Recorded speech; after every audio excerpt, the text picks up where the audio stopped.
about this Majesty of Calmness. Oh, what a journey. And it says, oh, let me get my chat up because I want to make sure that I'm seeing everything. Okay, cool. And it says, what a journey. I agree with you. What a journey. Um, it's been amazing just seeing the evolution from session to session. Okay, and this is grateful. Awesome. My emoji is grateful. Okay, guys, I want to see, please. Today we are doing fast fingers. We're engaging as quickly as we can. We are coming on camera where possible because you know the engagement level just heightens. There's just this certain gym that comes when you're on camera, and it's like I'm looking in you in the eyes and you're looking me back. So I want you to please come on camera if you're able to and let us get today on the road. And if you can hear any noise in my background, please just focus on me. Just look me, I man to man, I be woman to woman, and just forget the noise. Everyone's having a jolly time downstairs and they are a bit too overexcited. But I would love to start today off by taking some testimonials. Guys, I would love to hear from somebody or from a couple of you who are willing to share just about your experience. One thing that has happened on this journey is somehow, you have been transformed. Even before you tell me, I can even tell you that I know that you have been transformed. I know that there's no how you've been on this journey with Coach Balade. The Coach Balade that I know, Abizi, another one. And you have been consistent, you have been showing up, you have been listening, you have been applying, you have been just following this process that something has not been deposited in you. I know something has shifted, and I would love for you to come on camera and just share it because when you share, guess what? We are blessed. What was that scripture that said we overcome by the blood of the Lamb and by the word of our testimony? Because as you say it, what you're doing is that you are solidifying the experience. You're saying, yes, this is exactly what happened to me. I'm testifying to it, and this is my reality going forward. Okay. So I want you to put your hands up, or I'm bold like that. I'll just call anybody. So just put your hands up at least so you have the honor of being aware before I call you. Hello, Jumoke. Hey, how are you doing? We are just about getting started. We're going to be getting started really soon, but I'm going to be starting off by taking some testimonial. Yeah, one day as you're there looking so lovely, just looking so engaged, just looking so eager to share. Can we just, just I Don't be yield the floor deceived. to you. Don't be deceived. I'm just happy I made it. You know what happened? I diarized it in error. I scheduled it for today for the start Mhm, of the master classes. mhm. And so I just saw the email and I was like, I missed your first days. So I was just like happy that I just caught on. I said the worker was this last portion. I will grab something. Yes, Yeah, but awesome. I've read Brother book and it's transformative. So I knew I had to be here. So that's my own testimony. I knew I That's had to your be here for a testimony. You practical want you one day you implementation. don't mind closing, shutting the blinds behind you because we can't see you. You Right. just it is taken away from your gorgeous Okay. face. We want to be able to see you as you just share with us what has happened to you on this journey.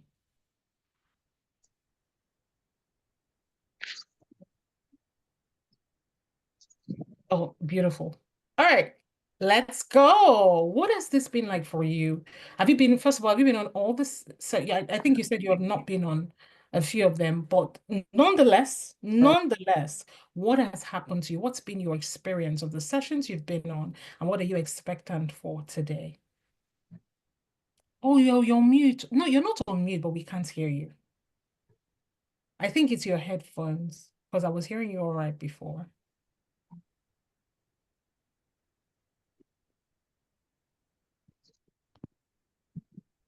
Can you hear me? Yes, I can hear you now.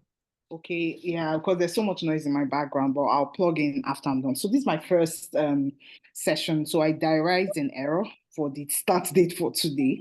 And I just literally saw the email. Yeah. Oh my my gosh, amazing. However, having read Balade's book in the past and being on a couple of virtual sessions where she's had to speak, always transformative in an common sense way. So I No, had no to common sense. Look at that. common sense, yeah. So I knew I had Yeah. to just log in instead of sleeping after church. So yes, but so far I'm expectant for like real practical wisdom to Mhm, move into 2025 with just much more clarity mhm, around this whole issue of calmness, because that's one of the things I said I was going to work on. There's a scripture that says the effect of righteousness is peace and mhm, assurance forever.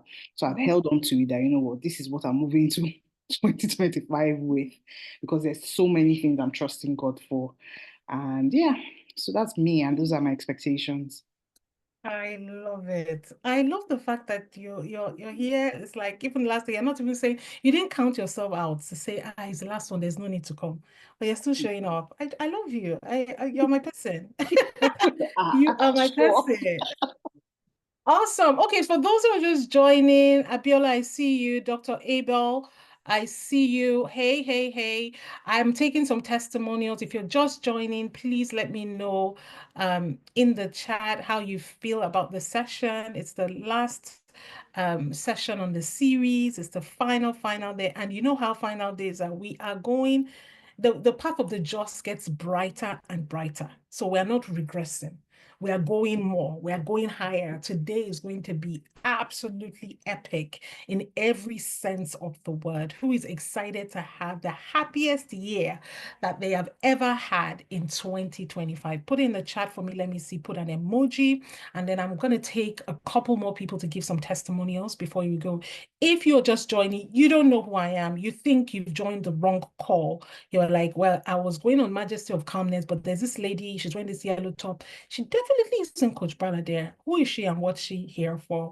My name is Tom Brown Moswago. I am a transformational coach, and I get the honor of doing life, like quite literally, with Coach Bala there. She and I are BFFs on this purpose journey.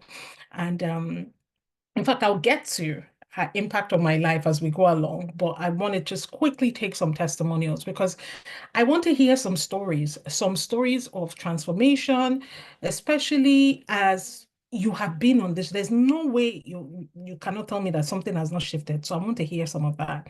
Okay, Abiola, Bumi, Dr. Abel, who would like to share? I'm trying to try and see if I can see more people. Please unmute yourself and go ahead and share. Any of you. I know we don't have shy people here. Good evening. Hello, good evening. And if you're able to come on camera as well, it'll be really, really. Eunice, that place is dirty. Okay. Yeah, Can you see me? sorry. Yes, we can see you. Hello, Kende. Good evening. My name is Kende. I I'm grateful to be here, and I've spoken before on one of the calls, and Mhm. I've told Lady Bralade how grateful I am for this Mm, opportunity. yep. So the Majesty of Calmness has just been like the desserts on a very good meal for me. Have Mm, been able to learn a lot of things this year that I'll be running with in good. 2025. But Majesty of Calmness is the dessert that I didn't know that I needed. You know, that sweet topping of the cake that we just make everything to balance well, and you just know that you've had a very lovely meal. Yes, I'm coming. So it's been that to me, and I the way I've been able to continue to wake up at the last days of the year, and always remembering that, oh, I've been in this course, this Majesty of Calmness, and I need to just use all the wisdom. I must not waste any of the You wisdom must that not I've waste learned, it. Come and I on. must just keep using them. I'm coming, Daddy. I'll Mhm. say soon. And I must just keep using them to better my life and to transform myself. And Mhm. something that I just want to mention is in the power of influence chapter. The Am I power of what? echoing? Sorry. The power of personal influence. I'm coming back. Okay.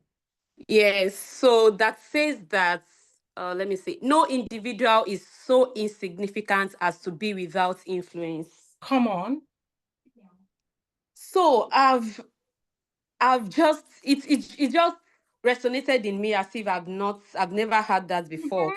And to just know that there is no person how I there is no way I can present myself or be with that I should not be able to have this influence on them, that they'll be able to remember. And no matter how little, no matter how insignificant it may look. So it's just been so good for me, and I'm just grateful to Lady Bralade, and I'm also hoping to catch some more nuggets from her in this masterclass. Thank you so much. Thank you very well, Will. 100%. The power of personal influence. You have influence. That was such a powerful nugget.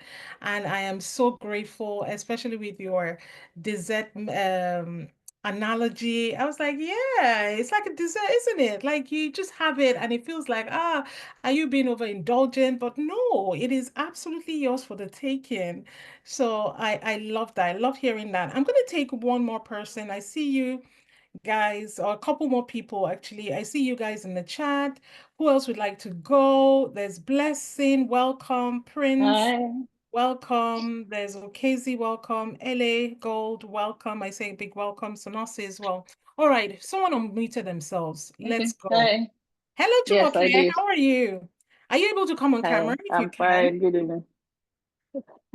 No, We would. no. Okay, that's okay. That's Sorry, okay. sorry, I Let's hope hear you don't from you. mind. I'm actually in the kitchen. That's Okay. okay. So for me, I think it has been transformational. I've Okay. joined most of the sessions, and Oh, how many sessions so I have will. you joined? When you say most, I think they've been. Well, I think I missed two, one or two. Yeah, I think I Oh, missed that's another thing. two. Guys, I want to see you in the chat because I want to get a sense, a quick poll of how many people have done. So just put the number of sessions you have joined in the chat. If you've been once, put one. If you've done two sessions, put two. If you've done five, if you've done seven, put everything. If you've done all, just be bold and say, hey, I need all. Not playing here. Okay, go ahead. Go ahead, please. Okay.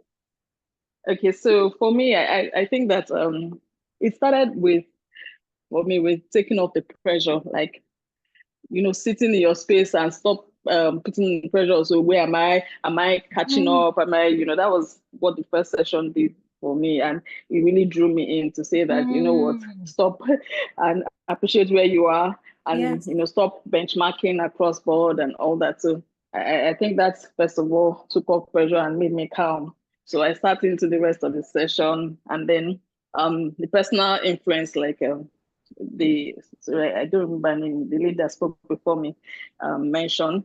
It was really, what I took out of that is understanding and trying to understand that you have personal influence, and it's not about branding or appearance. It's really the kind of Mm, energy that um, you kind of you give off everywhere you go. So being conscious, bringing the subconscious into the conscious. good. So I've been more aware, what kind of energy, what's the influence I have on people. And Mhm. so the sessions have, they're so practical that you take immediate action, because then your mind, and as you're thinking about it, that okay, what is the influence? So it's also practical in my daily life, and even in the home. Yeah, wonder what kind of energy are you giving off, being conscious of it, and then changing it, to suit what you really want to be. Yeah. And also reframing failure. Like, and the fact that you're Mm, not failing means that you're not trying enough. So Whoosh, reframing that failure, yeah. that was a good one. That was a good Even one. Remember that. if you want to do something, you may end up with you may start off with an objective, but end up doing, you might have failed in that objective, but you may come up with something really practical. So immediately I signed up for a course that I've been hoping to, learn about something, a subject that I wanted to learn about, just, because I want to do something. I don't care if I fail or leave at it or whatever. So that has been it for me. So it's been such a mind-shifting thing. And I love the fact that I'm taking immediate action. So Immediate I'm so action. grateful. Yeah. This is Thank this is you. this is just powerful, and I think just hearing from you guys just makes me know that it is entering in. This is just not wisdom that you are writing in a book. It's going straight into you, and people around you hopefully are seeing that there's something that has shifted and has changed. Power of personal influence and redefining failure. That was so powerful when we talked about failure. So, so powerful. Thank you so much. What a great contribution. Awesome. Anu, I see you raring to go. Like, please just let me just say something now, please. There, go for it, girl.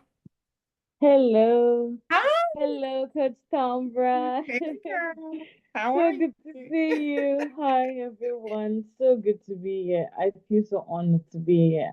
And very early this morning, I was reflecting on this journey because Mm, it's quite personal to me.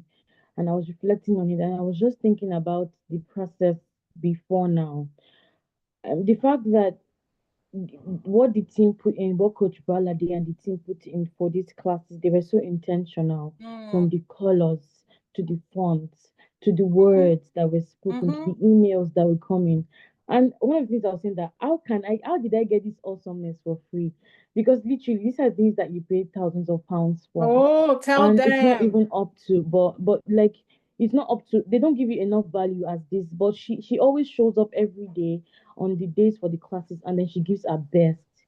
She gives her best, and that's something I want to really thank her for, because that's so intentional, because it shows that she's not doing it for, and she just wants your life to be transformed. That's what she wants. That the women that are in her circle, the women that she's teaching, that are learning from her, are growing, and they are showing up at the best version of themselves. And I think that that's very profound, and that's very intentional, and that's very powerful, and it speaks a lot to who she is and the amazing team behind this Majesty of Calmness. And I sincerely do appreciate them, first of all. Mm, Now to the juice. I love it. What I want to say is that I remember the first class that I attended, and then Coach Baladi was talking about, she was talking about slow growth. I think that those are one of the things that I learned: slow growth, that being okay with growing slowly. Mm, We've been taught to hurry. We've been mhm. taught to, I mean, be fast, like some, like it's as though you are missing out on something. But the truth is, you're not missing out anything, because you are the creator of your desires. You are the creator of the Come life on. that you want. So you create at your pace. That's the place of rest. You create from a place of power. And the place of power is rest, actually, because power does not hurry. If you know you have power, you don't hurry, you are not pushed, nobody pushes you. You do your thing at your pace, and then you show up excellently. And that's so very profound for me. And then I remember her teaching about authenticity is the price. They were talking about, she was talking about successful people, how you need to pay the price. They're mostly about pay the price. I mean, pay the price for the kind of life that you want and all those things. But no one talks about what the price is. And I remember in the class, she said, authenticity is the price. As long as you show up as your best self, that's the price. And then that's a huge unlearning for me, because my idea of price now got to know that I had to look inwardly, because I always looked outwardly to what I think I can do, what I think I need to do, I want to do. But she just shifted it to authenticity is the price. As long as you show up as the best version of yourself, Mhm. you are creating the, like, you are I successful. know you're And that's preaching. very You powerful. are And preaching. then I could go on and on, but I would say this other two things, and that's Good. she talked about my peace. And then she talked about our peace, how the enemy's plan is actually to take your peace. That's Yeah, one. that's And I it. remember that in that same week, something happened to me personally. And then I was like, Coach B said that the enemy's plan to take my peace. I will not let anyone take my peace.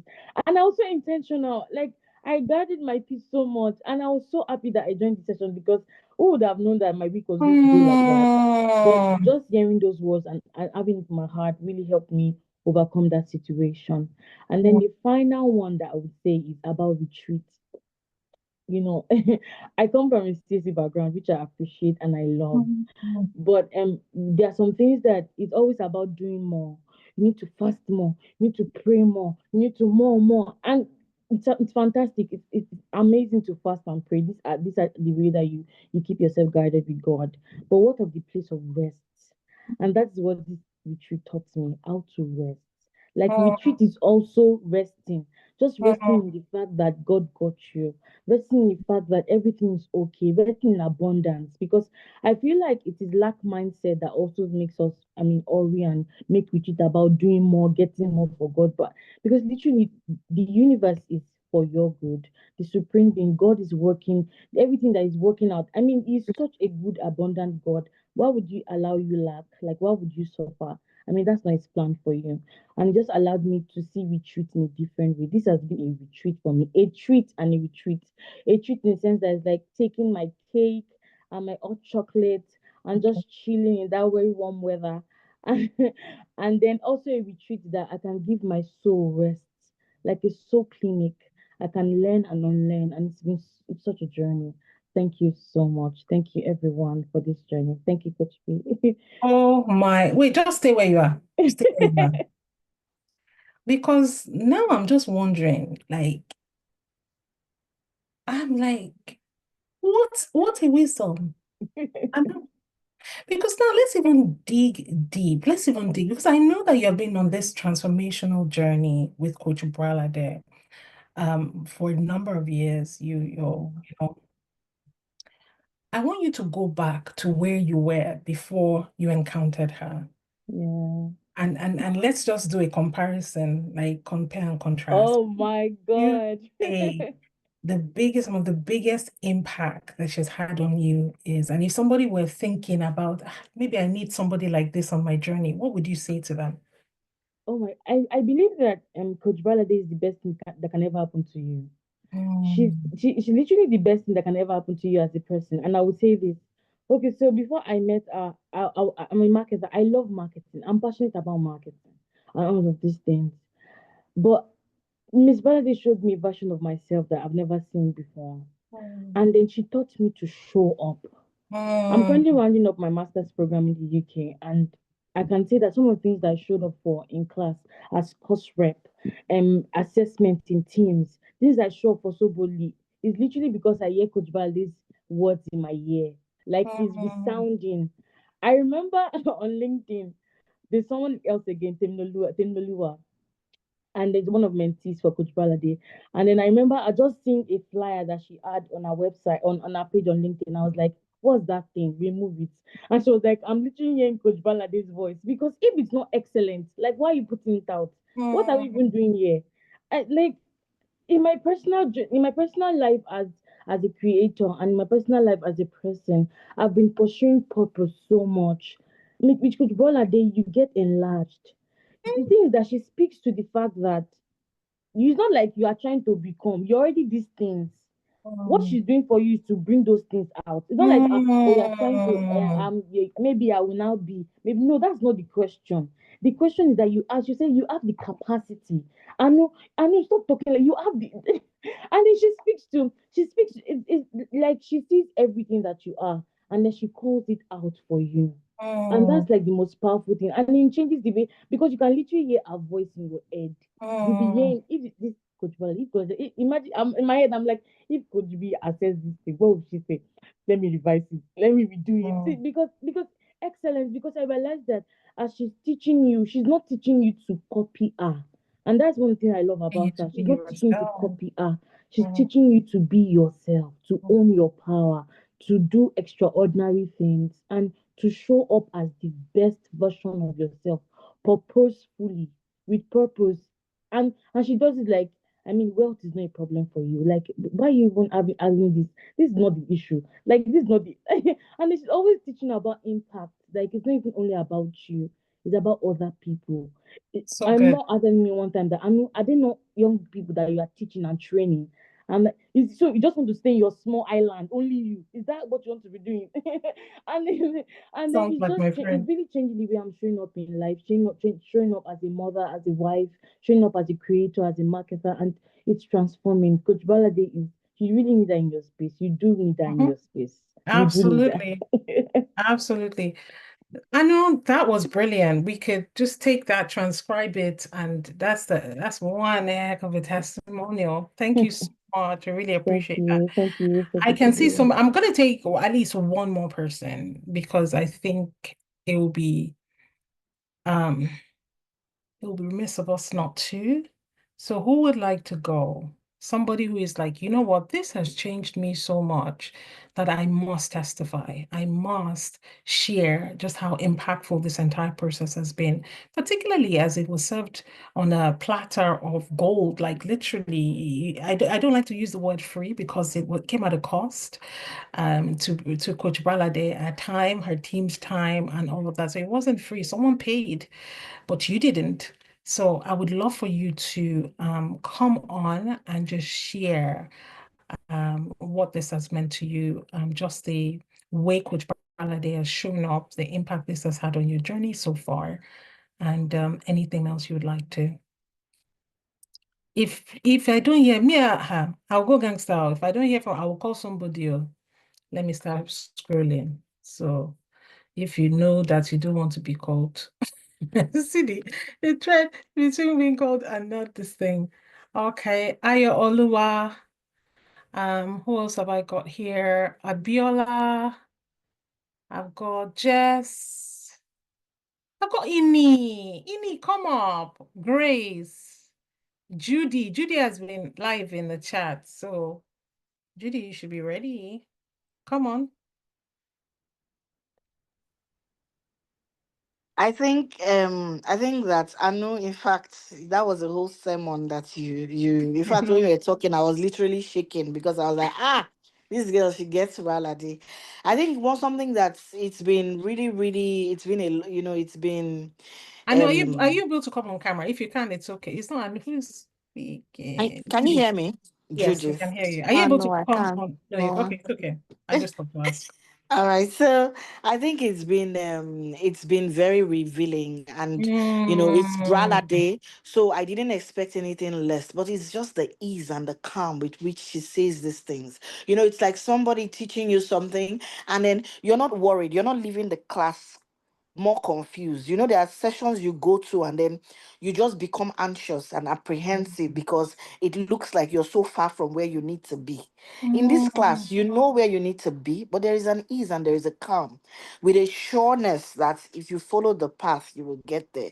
I think mm. that's something that is Brother, they just every single topic, just as Anu said, this was just like a retreat. That in fact, when Anu was speaking, I said, where some things you need to go back. Like we all have to go back and do this, watch the replays very Watch the consciously. replays. Yes, it's a Listen, lot. do go back to the markings or the workbooks. You have to do this again. I think it's been an absolute gift that we must never take for granted, and opportunity to learn, and just the ease with which the she just communicates these things.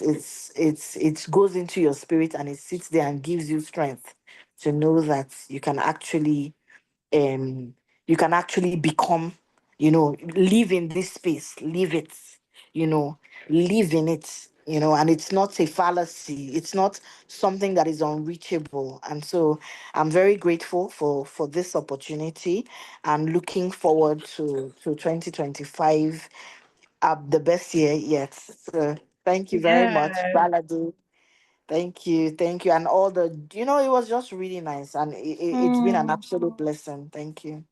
Wow, I love it. So that's one thing I keep hearing, the ease.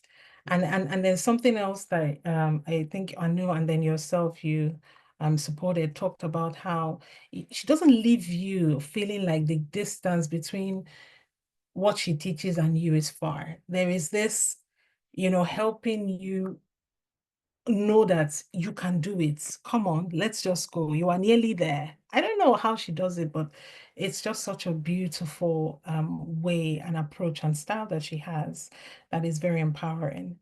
Hey, Ini. Hello, Ini. Hello, hello. Oh, my Ini. Hey, hey. How are you? I am good. I am good. Are you able to come on camera? I'd love to see you. If Oh, you, um, it's let's okay. see. Ah, look at that. That's what you wanted to deny me of, Ini. The joy of seeing your face. How Such a are you, I girl? am good. I am good. I'm so Oh, happy to be here. I couldn't miss it. oh, fantastic. Let's talk about it. How has this been for you, the Majesty of Calmness?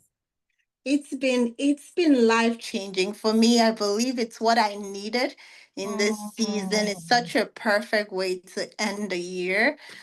Because when we think about the end of the year, we think about all the things that make us all the things that we need to do or to finish. It's such a busy time of the year with lots of responsibilities, but to be reminded that we actually need to pause, we mhm, actually need to take time to reflect, and that this can actually set the stage for next year. It's mhm, been life transforming. Brala Day is such a blessing. mhm. I cannot say it enough. Brala Day is like that relentless friend that will not leave you alone. She would not leave you alone, and she would make sure that she keeps you accountable until you reach your greatness. And that's one thing I love about her. Sometimes you're like, Brala, this is a lot. This is too much. Why are you pushing me? Mhm. But she knows, she sees what you see in yourself, and she's helping you, trying to help you get there. My life has not been the same since I met Mm, her. mm, I'm so grateful for her. I'm so grateful to know her. To know her is to love her. mhm. And yeah, it's been such an amazing journey, just getting to learn from her each time. I love it. I love it. To know her is to love her. I would love for you to just dive a little bit deeper because I know that you have been on a personal transformational journey with her, being, coached by her. What has it been like? What is it really like having Coach Balade on your side as your coach? I think for me, she gives me. It's like those, it's like having extra wings for which you can stand Mm, on. And even professionally for me, the things that I did, I thought that I would not be able to do, she puts mm, language to what I'm thinking about. She helps me to see what I cannot even see. And it's sometimes I was telling her this, sometimes I surprise myself at meetings. I would say things, I'm like, not for Brad. that is from Coach Balade. Not only you, we're plenty If that I do didn't talk to Brala day before this meeting, I would not have even known what to say. So it's been that for me, just having someone that you can sort of stand on, having someone to give language to what you're thinking about, it. having someone to let you know that you can do it. Like, this thing is not too big for you. So I love that's it. what it's been like for me. I love it. There's one more thing I want to tease out. I know that, you know, in this day of the internet, like everyone and their mother is a coach, speaker, one thing, everyone's charging an arm and a leg. And then sometimes some people feel like, uh, what else is this person bringing to the table? I know that you have made financial commitments to Coach Balade, and I want you to just kind of, you don't have to go into any detail, but just talk about what she does when you're on a paid program. What's that paid relationship with her and how she invests herself into the process. So I think what makes Bralade different for me, it's the way that she does it, is the way that she speaks to you. Mhm, And I think there's something about, you committing to something financially. I think personally you take it more serious mhm, and having someone that can also hold you accountable to mhm, to know, okay, you paid for this, or this is the way we're going to do it. I'm going to hold your hand through it. It's been that for me. It's just the way that she goes about, the way that she speaks to your soul.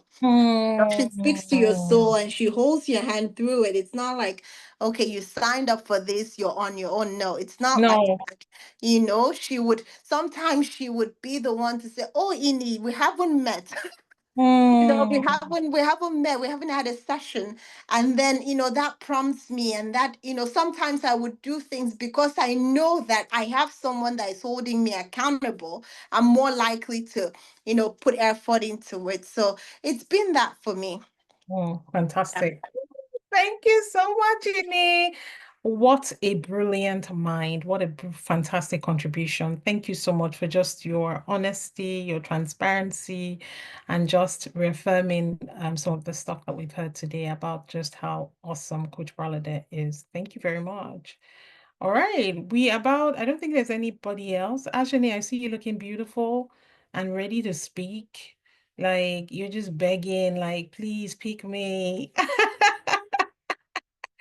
So we're just going to do it. Ashani is going to be our last speaker contributing on this before we welcome our awesome, incredible Coach Bralade to the stage to take us on the final session of the Majesty of Calmness and tell us about how we can make 2025 literally our happiest, most prolific, most epic, most wonderful, most joyous year ever. Yeah, just what has been your experience of being on this journey over the sessions that we've had recently? Hello. Hey, It's you just look been wonderful. Thank you. Thank you so much. I feel immediately refreshed even as soon as I jump on these calls. So I was grateful, even though I knew I was going to be about 30 minutes late, to be able to jump on. Overall, the Majesty of Calmness, I was literally thinking just yesterday, I'm going to have to write Lady Bralade an entire email of just what my experience has been, because I have been unpacking everything from the reading to the teachings in great detail, like in great length. I've been reading the book to my husband. I've been reading it to my spiritual sons and daughters. Like it expanded to something I didn't even fully expect it to throughout the course of December. So I remember telling her as soon as she posted the flyer about it, that it was so prophetically precise for my life. I was literally in the midst of having to make a series of decisions, ministry, business, leadership, and I felt this tug in my spirit that what I was getting ready to agree to would not be in God's plan or architecture for my life. And I needed a direct and very clear confirmation. And I saw the flyer and I felt this peace, like tangibly wash over me. And he anointed my no, is what happened. He placed a fresh oil on my right to say no. I felt like before the classes had even started, before I had even read the book, that I had been given a permission slip to say, no, I can't commit to that, and not feel guilty about it. So I began to walk through a process of not just, engaging in the class and reading the material, but it began to really heal me in a place I didn't even realize I needed, like a further layer of deliverance and soul care, just from realizing that I was still overcommitting, still overextending, and all the while calling it visionary leadership. So I needed that reminder just in the context of the theme that she chose. So that's what's been happening for me just on a personal level. But as far as the content itself, I was even saying to my husband yesterday, the book itself has expanded my vocabulary. I feel like I've gotten more articulate. I feel like I've gotten more engaged. My passion for literature and great minds has grown just even from reading the book. Every single chapter has also been so prophetically timed in the midst of yet more decision making, spiritual warfare, relational confusion. I'll read the chapter, look at my notes, and get on the calls or watch the replays, and immediately I have answers, I have strategy, I have solution, I have action steps. So it's felt like she's been genuinely like VIP premier coaching, despite it being more of a corporate kind of book study read. So, I mean, even just hearing one of her mentees just now, kind of, I caught the tail end of it, speaking about what makes her different. I think that that's what I would say, even just in my experience. I've never been privately or personally coached by Lady Bralade, but I have experienced, even through this month challenge, what it looks like, even at a distance or corporately, in a small dose, for her to be so led of God that Yes. exploring marinates into every other area and sphere of influence that you're managing. So that's been my experience for the month. Oh my goodness. Ashane, I don't know if you can see the chat is blowing up because people are like, wait, what? How did she know what I was thinking? How is she perfectly articulating what my experience is? Thank you so much for just giving language to what a lot of people here are experiencing, but probably could not find the words to share. And it perfectly just ends this whole testimonial session, because I think you've said everything. You've said everything. I've known Bralade. I've had the pleasure of being on the journey with Bralade since we were 16 years old. Yes. I love that. Yes. And I could relate to every single word that you spoke, because I said absolutely the timeliness, um, how she's just so sensitive to what's going on in the spirit. It's beyond just showing up. This isn't just a teaching, by the way. If you guys thought you were just here, no, this is a recalibration of your Yeah. soul.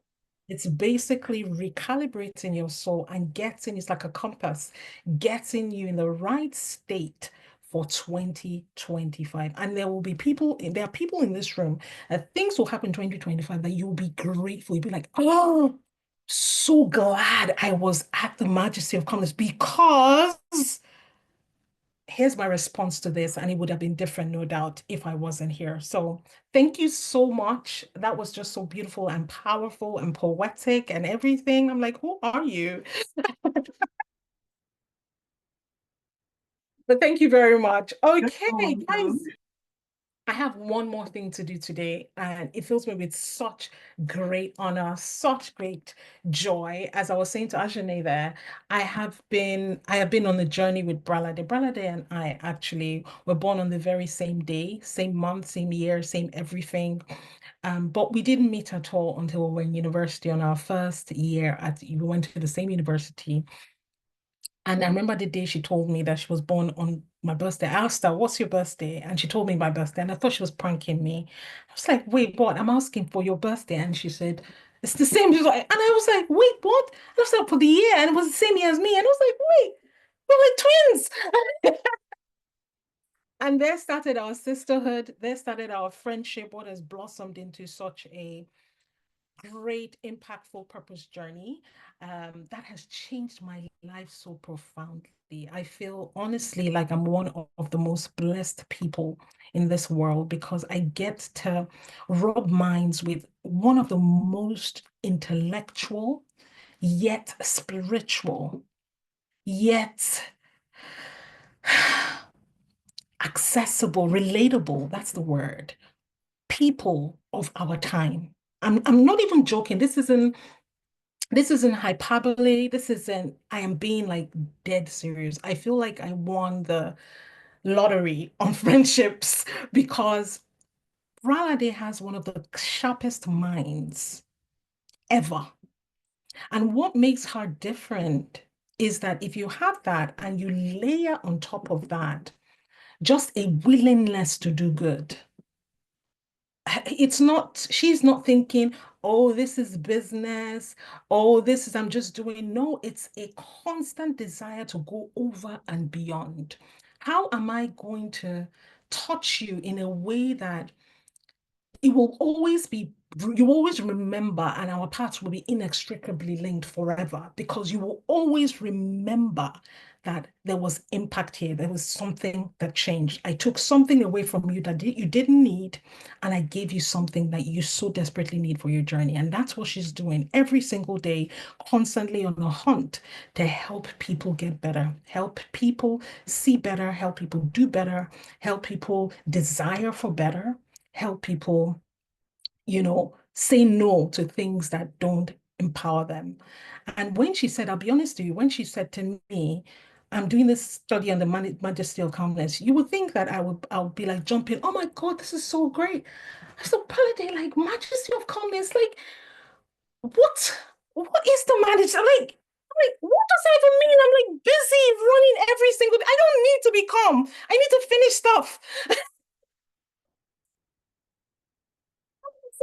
But then again, it points to what I was just talking about, how she is just so on it that even though I didn't see it, I didn't understand it, I now get it. Just being on the journey with her, I was like, oh, this is what she meant. And the phrase that you said she anointed your no. I think that's what you said. It was just so powerful. Because that is, if I had to summarize Bralade, it's the essence of what she does is help you retain personal sovereignty. It's help you become, everything that you're supposed to be in a way that you're unencumbered by anything that doesn't belong to you. Just what I mean. And it's just so beautiful. Bralade is one of the best, most incredible gifts that the world has in personal development. And I don't say that lightly. I have been everywhere. I've done every type of coach. I've been everywhere. But just because of how she communicates, the ease, it's just brilliant. And the worth of what you guys get here is just incredible. Like I said, it's not free, it's just at no cost to you. It's not free. And I see her relate to people, as you see that I was trying to tease out when I was speaking to Ini. I see her relate to people when they're on coaching, in a coaching relationship, when you go further into her paid programs, and the you see people go in as one person and come out as somebody totally different. And I'm like, how does she do this? So I'm excited for everyone here today, because you have an opportunity to let this not be the last time you engage with her. If there's anything else that comes out of this, I want you guys to be like raising your hand high, because it will be the best gift ever. And I'm not mincing words, that you will ever give to yourself. Please welcome my BFF, Papa's coach, transformational speaker, wonderful round, intellectual gift to the world, spiritual counsel, prophetic leader. Uh, thank you so much, Balade. I yield to you. Oh my word. Wait, Tomra, before you go far, let's just celebrate. Give it up for Coach T in the building, in the house. I was like, oh, so you guys like talking to other people, not me. This is how life is. You see, when they're with me, they just like, oh yeah, you go ahead and talk. You like talking. But they're with you, and I see them just there. I'm just like, so I was like, let me just stay and just listen. And I could keep going forever. And Toma, you have that uncanny ability to bring out truth, to help people excavate. And thank you for the work you do. Because of the work you do, we can then do the work we do. If you are a coach, I really want to encourage you. If you want to get someone out of a rut, you want to get somebody going, have them go through Coach Tombra's Identity Discovery Challenge and have them go through releasing through anchors, through other, it's not, I won't even call it tools. I don't know what to call it. Isha liberates. And if you don't know what SHA is, I mean, it really does. It's for emphasis. It really does liberate. So, Tombra, thank you so much for introducing me, for helping these women and men see what it is, articulate for themselves what it is they've gotten, so that they can own it. Because what you are able to articulate, you can own. Okay, T. And so for the Majesty of Calmness, if you want to talk about, okay, from the things you've heard so far about the course, have I always been this person? Have I morphed? What would you say? I mean, looking at this title related to me, Tomba has gone. Come back. Yeah. Okay. No, okay, no. So would you just, you give your one, what would you say, like going back from 16 till now? What has been that quality of calmness you've seen, and what does it mean? Oh my gosh, I have stories to tell, trust me. I remember there was one time, I don't know if you're not Nigerian, you might not understand it, but some real weird stuff happens in Nigeria sometimes. Myself and Bralade were going and we're getting into a taxi once, and it was this weird people. They were like, oh, get into the taxi. And other people wanted to get in, and they were like, no, there's no more room. And there was room. So it's not like Uber days, like where you hire the whole car, like you might not get it, but this you pay for a seat in the taxi. And it was just weird to me. And Branade and I were inside this camp. What these people were basically doing, what they're known to do is that they will take you away, and they have all these things they say, oh, they use for rituals, or basically they kidnap you. They do all this sort of stuff to you. So when they started fending off other people not to enter the camp, I started hyperventilating, because at that point, I am not calm. I don't see the usefulness of calmness. I'm I am like, oh, something shady is going on, and I need to get out of here, and I need to get out of here fast. And there's my friend. Oh, really? Oh, they don't want other people to get in. Oh, okay, maybe we should just oh, or why are you not worried? Why are you?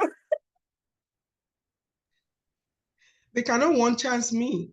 They I cannot. call it one chance. Why are you not seeing like? But that's Bralade. Bralade always sees the good in everything first. I'm there looking like, no, this looks sus. This doesn't look right. Something's off. Something's fishy. She's seen the best, and then she's calm. Even when I'm telling her, God, we're about to be gone.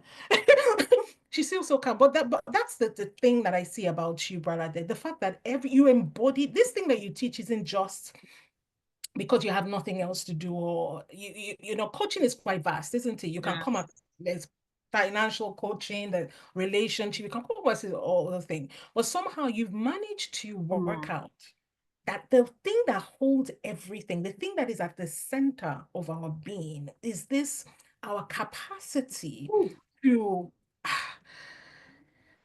to own. And I think Ashani put it too well, just anoint your no. It's like, is a capacity to own our personal influence, our personal space, and to not allow it be infringed by things that are unworthy. Probably has found that links to finance, that links to relationship. You just reminded me of something else. Talking about, would you tell them, when my son was, so my son growing up, we were noticing things were different, even though that was our first child, so we didn't really quite know what to compare with. Talking about, would you tell them how I first told you that my son has autism? Oh my God. But first of all, and I don't even mean this in any, I kind of feel like she's not like normal. Like, sorry, but because it's like, these aren't like, how can you always be so measured and be so unflappable, like unfazed? Like nothing phases Bragsy. And the more in, what's the word? The more when, what's the word? The more turbulent? Yeah, the more turbulent the scenery is, the calmer she actually is, because she realizes that, I'm the one that is, the whole calmness has to emanate from. So I definitely hinge upon your calmness a lot of times. But what I wanted to say was, when you wrote this piece, I Will Not Cry. Do you remember that? It's not okay to cry. If that's one of the books I said I'll write. But I was like, oh yeah, just so you all know. And you guys, I'll share it with you in the group, because recently I got to share that with people. And we just went away on vacation. I was just like, okay, they gave us this news. If this is happening, I know that I'm equipped. It's just like what Ajane put in the chat, unique grace allocation. You just know that whatever is happening in your environment, it didn't come by surprise to God. Like, heaven is not like, oh my gosh, we don't know what to do. Quickly send angels, quickly put this thing in her. Oh my gosh, quickly have her pray. No, everything has led up to that moment. So while it is not pleasant, we're here now. And what do? We grab the helm of thought. That's what we do. That's what we do. And it's not fake either. The more you dispose yourself to this, it is an immediate reaction. The same way people are like, oh my gosh, the same way people get scared is the same way your calmness. And if you allow, you will start, I'm sure some of you are already seeing it now. But Tomba, thank you so much. Oh my gosh. I don't know if some of you are walking this purpose journey alone. I want to encourage you, make friends from within this group. You will need your calm partner, because there's literally nothing that Tomba will call me in the middle of the night, or I would call her. She's claiming she's not calm. If I call her that anything is going on, you don't worry. Go and sleep. I'm praying the whole night. We're going to do this, that. So in truth, don't walk alone. I just want to say, you are my Christmas gift for how many years now? 20-something years. Even the jacket I'm wearing, this is, look, who dresses me up like this is the Lady T. So thank you so much. You guys, this class is the best. All right, send her emojis and her love as she goes. Peace out. Thank you very much, everyone. Yeah. And if we keep working, as we keep working together, because we will be working together, you'll see more of Coach T, because she carries, this is not just friendship. No, it is purpose. It is collaboration, partnership, because there's something I carry that she doesn't carry, and there's something she carries that I carry. And just together, we form this You should see us when we're doing our corporate consulting and training. You're just like, who are these specimens of brilliance, if I do say so myself? All right, are y'all ready? I almost cried. Let me tell you, did I tell you guys that beauty makes me cry? Yes, ugliness doesn't make me cry. Torment doesn't make me cry. All those things, I'm just like, we're good. But when there is beauty, when there's authenticity, when there's vulnerability, when there's love, somebody's like, oh, let me help you open that door. Or, oh, I helped this person do this. You should see me. I'm just weeping. In the hard parts of the movie, I'm not crying till somebody becomes a helper to another person. Nobility, that's what it elicits in me. So today, you guys, you know now, since you didn't come over to my house, even though I've cooked and stuff, we're hanging out today. So close the door, tell everyone, hey, me and my BFF, we're on it. You know, we're all now friends. Me, Tom, you, Tombra, Ajane, Anu, Judy, we're all together, Dr. Amy. So you're ready. If you're ready, put some emojis in the chat. If you haven't read this chapter, don't call my what? Don't call my name, because today we're going deep and we're not stopping for no one. So you see that thing I've been doing from the beginning, step by step, line by line. Today is the day we on earth. Woo! Today is the day that we go from insight to implementation. Insight to implementation. It is all well and good. Oh my gosh, what a lovely book, so flowery. I wish I were, I want to be. Today's that day. And today's the day to go from, she said this generically, and I hear this for me. Today's that day. So someone put in the chat, today is what? The day. Today is what? The day. And as today is the end day, you want to stay till the end, because I got gifts. I got what? I got gifts. Yes, today's the day. All of you in the chat, come on. And I see many of you have been sharing this with your friends, family. Go ahead and share, because 2025 has been declared what? Your happiest year ever. And I don't know why anybody should argue with that, because it's like the path of the righteous does what? It shines brighter and brighter. You know, sometimes I know we want to sound deep Christians, you know, now we're quite deep. And people are like, the purpose of your life is not for happiness. I'm just like, calm down. Calm what? That even God is like, oh my gosh, so deep. Calm down. The Bible says we were created. He created all things and for his pleasure. Now we are made in the image of God.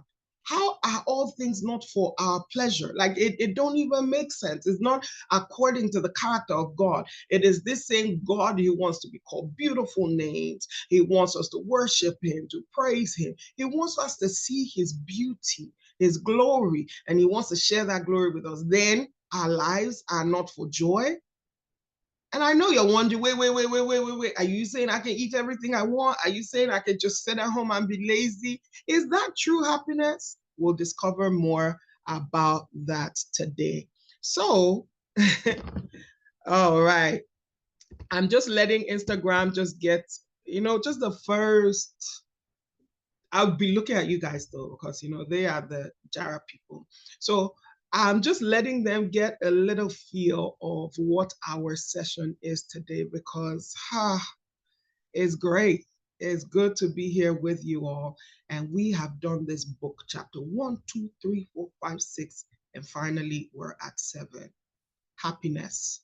It is the end and the beginning of every goal that you set, every investment that you make. Actually, every sacrifice you make has its final objective to be happiness. What is happiness? It is just that harmony within yourself that experiences peace, joy, enoughness, anything good. So even if you say you're delaying gratification, it is for greater gratification. Even if you say I'm sacrificing this, it is for a bigger reward. And you're just putting the laws in place.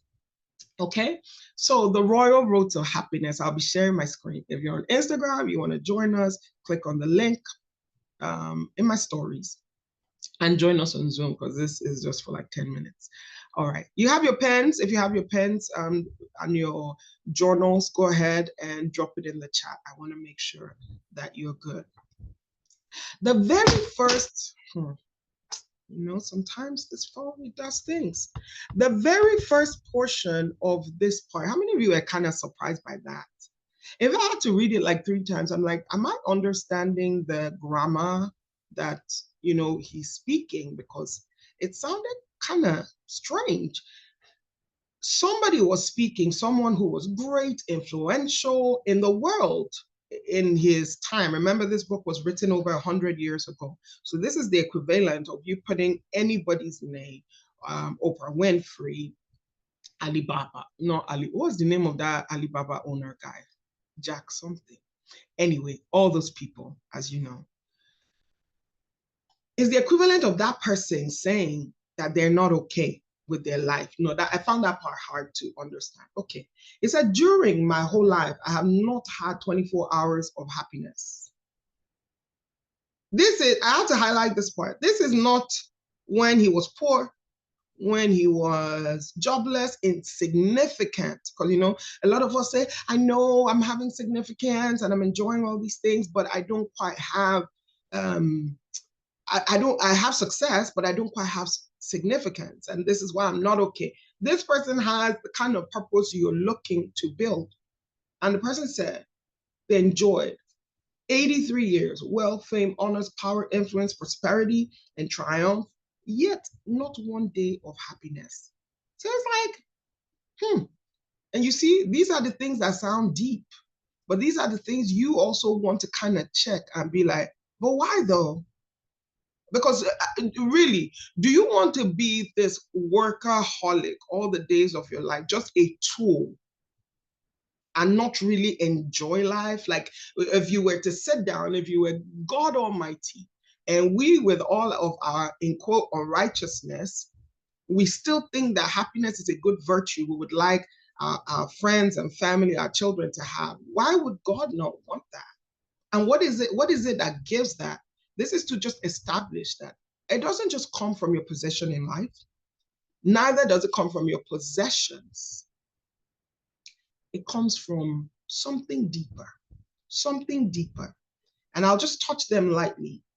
The first thing, I have a number of eyes. Let me count them. 1, 2, 3, 4, 5, 6, 7, 8, 9, 10. Wow, is this perfect or what? 10 eyes, what happiness is. And then we'll jump into our exercises. The first one is that is independent. Happiness is independent of condition, of circumstance. Happiness is independent of that. And it isn't that empowering just to think that happiness is independent of our circumstance. He said, it defies environment. It comes from within. If you've ever done process design, I'm a chemical engineer by training, there's something you can put in a line to prevent backflow.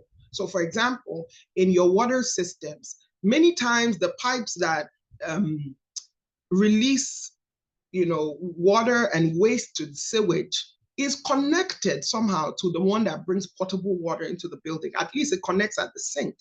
You want to put in something called a check valve that doesn't allow water to flow one way.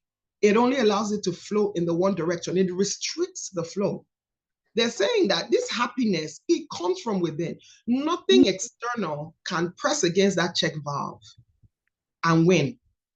So long as that check valve is operational, it cannot allow the sadness, the poverty, mention anything that is against happiness. It doesn't allow it to affect that place. And I love many times, one of the scriptures I love in the Bible is the one that talks about how rivers of living water, gushes of living water is within our spirit. What comes from that gusher is not sadness. It's a place where God resides.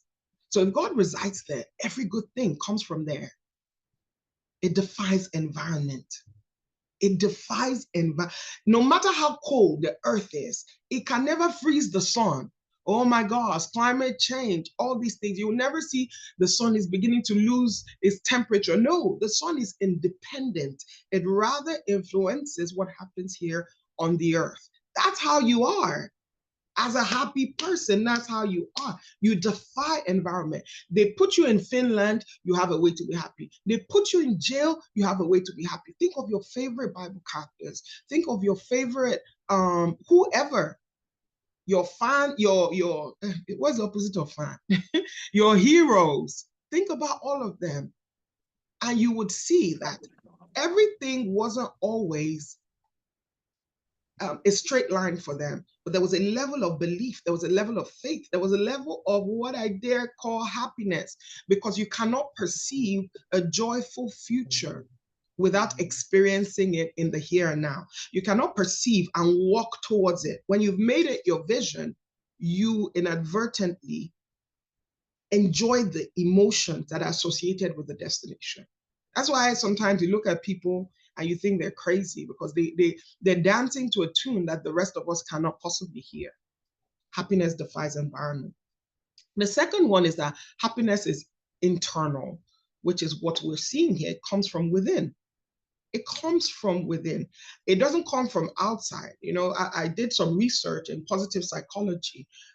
I'm also doing my PhD in leadership studies, and my area of research is positive psychology. One of the research in happiness, flourishing, and all these great stuff is that only 10%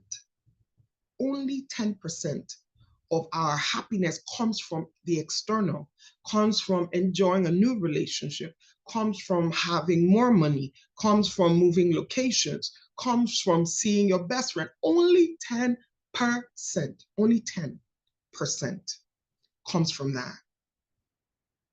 If that doesn't give you pause, I don't know what else. And the second one, I'll share the second statistics on this next point. So the first one is independent, it's internal. The third one is identity. Happiness is an identity. Okay, see this part, what it says. It says that happiness consists of being and enjoying. Happiness consists of being, not of possessing, but enjoying. Not of having, but of being. Not of possessing, but of enjoying. Happiness is an identity. And going back to this business of identity, there's some people are like, that one, she's just been happy. Since she was born, she's been laughing. You know, some of your children, some seem like they have a happier disposition than the others, or some friends, they just seem more light and airy. But have you also noticed that many times those are the ones who are battling depression, battling some kind of thing that you wouldn't believe, because all you saw was a smile, and because they told us that happiness belongs to the person who laughs the most. We too have become sensitized towards this outward display of happiness. But it consists of having, not of being. Only 10% of the research shows that people who were born with this cheery disposition, only 10% of that cheery disposition contributes to their happiness. We've talked about 20% now, there's still 80%. And in my country, the rest of the world, apart from America, basically 80 is an A. It's an A, what? Plus, that's what it is. So where is the rest of this 80? Somebody asked, where is the 80%? I want to know, because I want it. I want it. Yes, somebody put there, said, reminds me of Solomon's writings in Ecclesiastes. At some point, you'll be like, there's a craziness that happens to, you would feel like, oh, people who are wealthy, sometimes they seem crazy, because they are just like, no, give me all the money you have. I will never complain again in my life. No, in fact, you will never hear from me. God, just give me $1 million. Is enough for me. And then you get to $1 million, and you realize it's just enough for your house, maybe your first 5 years of retirement. That's it. That's it, all gone. We're talking about that one in the understudies, okay? All right, so the third one is identity. The fourth one is that it is induced. It said in the, and I'm sure you've pulled it up because you printed it So you've opened your copy. If not, you can open it on your phone as well. Man is the creator of his own happiness. It is induced from within. It is initiated. It's almost like there's a factory, there's a happiness factory going on inside you. Man is a creator of his own happiness. I don't know, I might try to induce happiness in others, but it might not be produced because of many other factors. But within yourself, yes, you are the producer of your own happiness. Happiness is induced. The fifth one is that, 1, 2, 3, 4. But if you're following, go ahead and put it in the chat so that we know that we're following. The fifth one is that happiness is individual. Happiness is individual. It said something here. You guys, sometimes when I teach stuff, I want to have finished imbibing it before sharing because I seem more excited sometimes than whoever is listening to me. What he obtains in life is but acquisition. What he attains is growth. Look at that. What she attains is growth because nobody else attains it. You can have stuff, but for you, within yourself, what you attain is growth. All the things you buy, all the things that you have, usually, sometimes they can spoil, it's an acquisition. It's separate from you. But what you attain by being is growth. And happiness is that soul's joy in the possession of the intangible. So while other acquisitions, you can see them, what you attain internally through conquest, through trying, through being, through becoming, through buying even, what you attain internally, that is growth. So that is happiness. The work of happiness in you is individual. It's individual. I wish we could pass it. I don't know if you've ever had anyone close to you who's gone through depression. Sometimes you wish you could literally, by osmosis or by some other kind of means, convey to them the joy that you have, the happiness that you feel. And you find that you cannot. And they have to kind of go through this growth process their own so that they might attain it in the midst of that. Okay? It's individual. Then number 6 is integrative. Oh, my. What does that mean? And I was looking for a way to express that. It means that happiness is not your 24-hour reality, except you've learned to balance it with calmness. It coexists. It's not always, when I say it's not your 24-hour reality, it doesn't go away, but it coexists with other emotions. And this is why sometimes if you feel sadness, don't think, oh, my happiness is gone, my joy is gone. That's simply not true. It can coexist with trial, with sorrow, with poverty. So in this research that these professors were doing, one of the things they found out was that the people who'd been through some of the highest trauma, they would say, they just went through a loss, major loss. They would say, oh my gosh, my heart is so broken. I didn't plan to lose my spouse and so on. But they would add, I'm so glad I got to have the last 2 years with my spouse. And oh, look at all the people they impacted. They would be talking about the funeral and they'll be like, this person even came and they shared with me what he had done for them. There is a space within them that is still rejoicing at something. I remember when Rick Warren, if you guys know him, he wrote the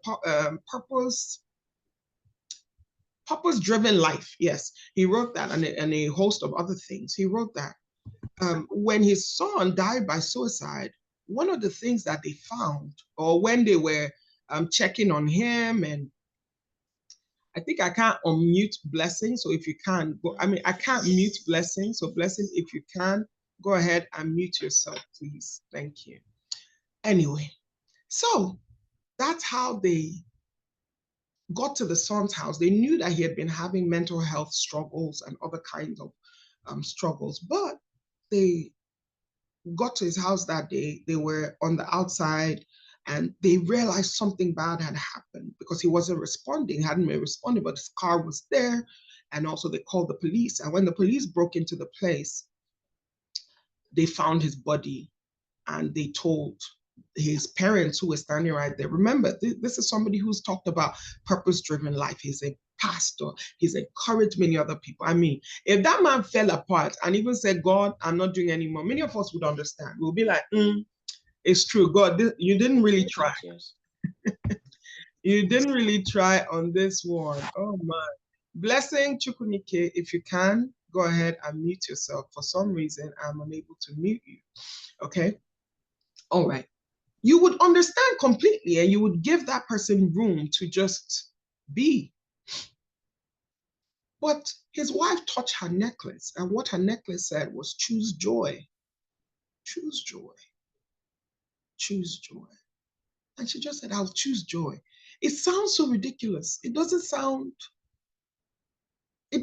like an immediate response. In fact, in some cultures, they'll be like, well, don't you want to mourn your son? Are you a witch? Did you kill your child? She chose joy. And all they kept talking about, sometimes we have funerals, especially from where I come from in Nigeria or even most of Africa, a lot of third world countries. I find that when somebody passes, we almost want to mourn more than, I don't even know. We just want to put the person in the ground and just forget it ever happened. You know how heartbreaking that is? I have instructions for my funeral. Everybody's supposed to wear gold. Everybody's supposed to, it's not morbid to me. Because like Paul said, if I'm here, it's gain. If I go, it's gain. My husband and I, we've talked about, funeral plans are not, there's nothing morbid there. In fact, it is fear that keeps you from having the conversation. I know that I'll be here for a long while. Why not have the conversation? It's not anything. Okay, I'm taking you people somewhere, but it's just I feel like God just wants to expand the mind some more so it can coexist. That's what this part is. It's individual. What he is, what he attains is his. Then the integrative, it can coexist with all these things. So don't think that because I feel this one thing, it completely negates. No, it doesn't. You can lose everything and still write the song, It Is Well With My Soul, like the writer of that song did. Okay? All right. On to the next one. It is inherent. It is inherent. There's a part that said, it is calm and peaceful. And let me look for it now. And I took all my notes and I did my slides this time. I didn't want to go step by step, so I took it. But calm and peaceful, not worry or struggle. You remember that part? Calm and peaceful, not worry or struggle. It is inherent. It's in the nature. It's in the nature. I know many of you, you're still moving on this calmness journey, but this is your demeanor. Say, I'm calm and peaceful. Put it in the chat. I'm calm and peaceful. That's who you are. There's no, oh, I'm still on my way. I'm still learning. I'm still this. You're a human being. It's okay. I'm calm and peaceful. I'm calm and peaceful. Yeah, I don't worry or struggle. Worry and struggle is something I don't allow. If you have this disposition, the next time a thought comes to you that seems like worry, you would realize it's external to you. It's not you. Another scientist who was doing this happiness study, something he did was he said, call your name. So I'm having you do this right now, wherever you are. Think about something that, is a cause of worry to you or it's a cause of concern to you. So you say, for example, I'm concerned about my weight and I'm worried that, you see, I can't even accept that it's a problem. I say I'm concerned. Okay, say I'm concerned about my weight and put it because maybe my body hurts or this is just not the size I want to be or this is just not the shape I want to be. Go ahead and say, just articulate, just give voice to whatever it is that's been on your mind. So say it. I'm concerned about maybe my boss because I do want to get promoted and I've noticed that for the last 3 years or so. Say it. Then he said, after you've said that, I believe you said it, say it where you are. After you've said it, then call your name and say, Bralade is concerned about her weight because she, so make it in third person, because she doesn't want to be this size and she wants to be healthy and fit. Bralade is. How did either one make you feel? And you could go ahead and put it in the chat. Which one hits more in your heart? The one that affected you more? You would see, and what the research found is the I one, it hits because you've so integrated this problem into your life. It's almost like your identity. But when you divorce yourself from it, then it's kind of like an external. It's no longer inherent to your being. It's just like how you say, I ate this in the morning and I'll eat that in the afternoon. It doesn't mean you are the rice you ate or you are the beans you ate. No, it's just a problem. It's, and remember, happiness is coexisting with challenges. You see that? Yeah. The second one made you feel detached. Yes. And that's what it's supposed to be. So that you know that nothing can touch my happiness. Like the Shulamite woman going to meet Prophet Elijah. Hey, what's going on? It is well. I'm okay. It is well. I even remember Hezekiah when the prophet came to give him his stuff. He didn't stand there arguing with the prophet and stuff. It's like, go on your way. Let me go handle business. Do you understand? Like, separate it. Okay.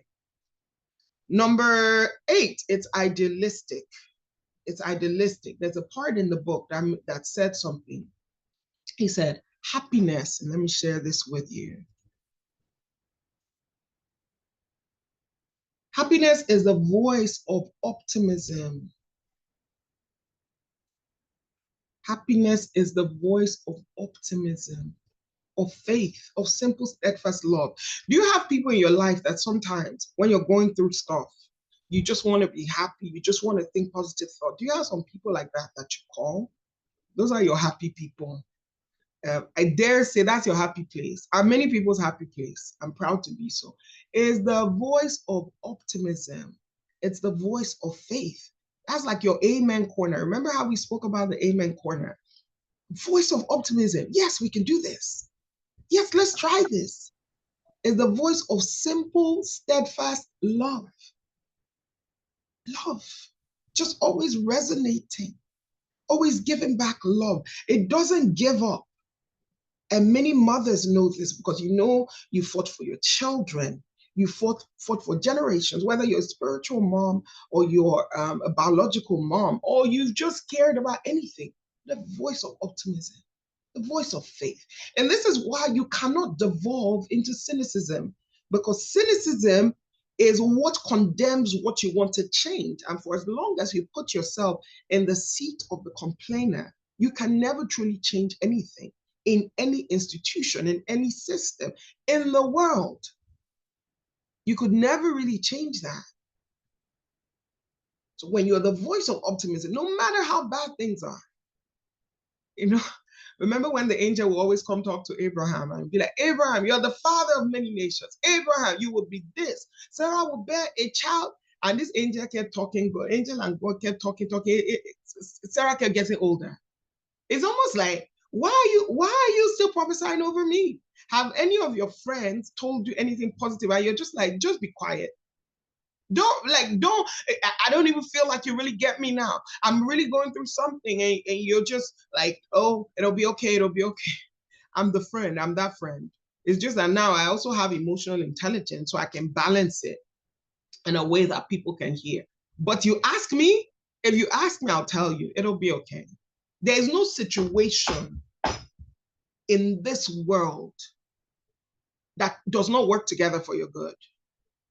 It doesn't exist. There's nothing you will ever lose. There's nothing you will ever gain that can threaten God's peace in your life. I didn't say it won't try, but it cannot threaten. They're no match. It's like the lion hearing the bark of a dog and feeling like, oh, I'm threatened. Yes, you could say you're threatened all you want. It still doesn't mean that dog can one up that lion. It's just impossible. There's nothing. Okay? All right. So it's idealistic. Whenever you feel like, oh, aren't you too straight-laced? Isn't that pretentious? Know that, look, I'm idealistic. I am. I have ideals. When I think of that peace, I see Jesus dying on the cross, and he says, my peace I leave you, my peace I give unto you, the type that the world cannot threaten. Put the scripture verbatim for me in the chat. And you really, really are trying to convince me. I cannot disagree about with something that will, let me rephrase that. I cannot agree with something that will harm you or something that will deplete your peace. I just can't. His words are yeah and amen. He's not releasing more peace from heaven. I know it sounds really holy for us to say, God, just give me peace. Just give me peace. He didn't forget. The Bible says the mother can't forget the suckling child. Sometimes the prayers we pray to God, I think it makes him sound irresponsible. Give me grace for this situation. Really? He let a situation happen to you that you weren't graced for? That means he's unrighteous. That means he's unfaithful. The provision was supposed to be there before you got there. And he's never late. Hey, he's never late. You are fully resourced with everything you need, all things that pertain to life and godliness. So beautiful. All right. The very next one is inspirational. It is inspirational. It is inspirational. As he starts to get further, he starts to talk about how that giving versus getting. Happiness is giving. Happiness is not getting. Happiness is not getting that new car. Happiness is not getting that new job. Happiness is giving. Happiness is giving. No one ever sat down and said, oh, this person, oh my God, see what they have. They have this network that is, Jack Ma, for example. He's so lucky. He has Alibaba. No, he provided a service that was giving. Happiness is giving. It's not getting. Of course, the getting is in the giving because that's a law that is immutable. In giving, you receive. But happiness is in giving. My. All right. And then the final one is that it's insightful. It's insightful. It's insightful. Like, as I'm saying it, I'm rocking myself. I don't know what God put in Black people, but for some reason, dance and music is healing to us. I don't know what God put in us. In my hometown, how you would know someone has passed is by the kind of music you would hear. Music from the soul. They would sing their sorrow.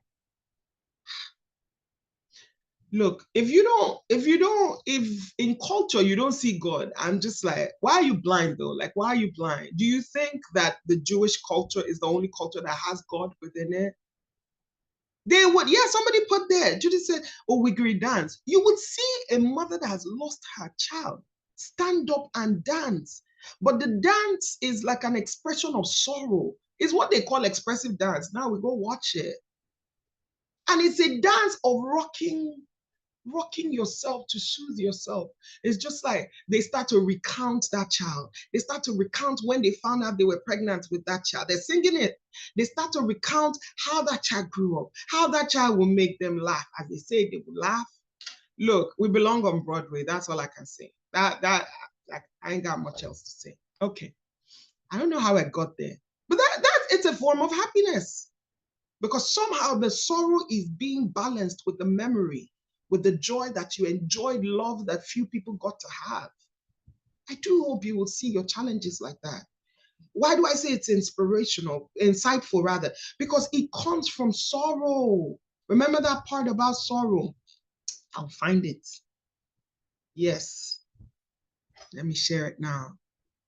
It comes sometimes from sorrow. So the inspirational part is this, right? Unhappiness is the hunger to get. And that's why people say, I can't be happy till I have this. But happiness is the hunger to give. I have so much I can give. That boy with the 2 fish and 5 loaves of bread, he thought he had something to give. Are you serious? The widow with the mite. I probably would have said, ma'am, don't worry, you can keep your mite. Because I'm thinking it probably can't do much in this church, but I guess it could do something for her. But she still thought she had something to give. My God. Okay. It's a hunger, like it's a literal hunger. This is why many of you are saying, I want to know my purpose. This vision has assailed me, my goals for the year, because you want to serve a world. Meanwhile, everything is not yet set in your life. Like, just be honest. Like, you're not yet at the place you will say, I've attained. And you think you have something to help, you do have something to help. Yes. And that's what shows you that you have happiness. All right. So the final one, the insightful part, true happiness must ever. That means it has. It has. This is not a wishing away. No, it has the tinge of sorrow outlived. Think of your happiest moments and think of some of the things that got you there. It must ever have the tinge of sorrow outlived. The reason that acceptance was such a full circle moment for you was because of all the rejections that you experienced, the tinge of sorrow, but you've outlived it. The sense of pain softened by the mellowing years. If you've ever been near someone who was just recently bereaved, the pain is so raw. The pain is so raw. And then it starts to get softer. If the edges were very sharp, maybe once in a while, someone said, I couldn't look at my brother's video, a video of my brother, and then a picture of my brother, a video of my brother. And later she started being able to look at one thing and then another thing and then another thing. And through the years, now she can talk about him without crying. Pain that has been softened. And time, if you allow it, I know they say time heals all wounds. That's not true. You must allow time to do that work with you. The sense of pain softened. The chastening of loss that in the wondrous mystery of time transmutes. You see, this is the key word. Transmute is the process of transformation. When you're making a cake, when you finish with the cake, you can no longer separate the flour from the butter from the yeast. Is there yeast in cake? I don't even know. But you really can't separate those things anymore. They've become something that they weren't. I don't know how anybody says hydrogen and oxygen makes water. It doesn't make any sense. Oxygen exists as water. As a gas. Hydrogen exists as a gas. How do these two molecules come together? Because they have become something that they previously weren't. Has loss chastened you before? You know, when you go out and you say, we're going to do this thing big, and you spend money. Maybe you even got a loan, and oh my gosh, you got into this marriage or this relationship. You're like, we're going for gold. Where the best thing since sliced bread is going to happen. And loss chastens you. Loss is like, can you take several seats, my friend? You just become humble. They ask you, how did it happen? You can't even speak. You used to be like, I'm that badass person, forgive my French. I can do this, I can do that. And then they give you the platform and you literally bomb. And the next time someone's like, take this platform, you're just like, it's okay, don't worry. You can have it. Chastened by loss. That loss, it will transmute your suffering into love and sympathy with others. Next time when somebody is going through it, you have something to convey. One of the things I am is a connector. And if somebody is going through a tough time, usually I know somebody else who's been through that. There's no greater lesson than that. If somebody's been through something, the Bible says, comfort others with the comfort with which you've been comforted. And it is such a strengthening thing. And that's why you have to go through. It doesn't mean that if you've actually gone through something, that you've gone through it. There's something I saw in church today. It said, God, don't take me. They said, God, take me through this thing. And then they canceled the through and they put above. It's take me above this thing. Sometimes the thing doesn't go away, like the thorn in Paul's side, but he was able to go above it, ascend to a place where that thing no longer had a hold over him and how he was going to live his life. That's what happiness does for you. Remember, it defies condition. It defies environment. It just defies it. It just acts like that plant shooting up through concrete. It's just like, I know you're concrete, but if you have even the slightest crack, that's why the Bible says at the scent of water. Let me not lie. I just feel like whoever wrote that thing, like, were you just being extra poetic and romantic? What do you mean at the scent of water? Scent. Does water have a scent? Okay, so a plant just sees water and then, but it's true. At the scent of water. Hope is an igniter. It's something just sparks. We can do it. All right. So put it down in the chat. My people who've been listening, taking notes, my number 1 to 10. And tell me the ones that have stood out for you as we're about to go into the exercises. It's independent. The character of happiness, that's what I called it. Happiness is independent. Happiness is internal. Happiness is an identity marker. It's an identity marker if you let it, because it consists of being, not of having. All right. And then happiness is induced. You create your own happiness. You don't wait for it to come to you. That's what happens. Okay. And then it's individual. What he is, what you attain. It's integrative. It coexists with trial, with sorrow. It can coexist with a range of other emotions and other states of being. I think that an emotion is too fickle for us to call happiness. It's something deeper.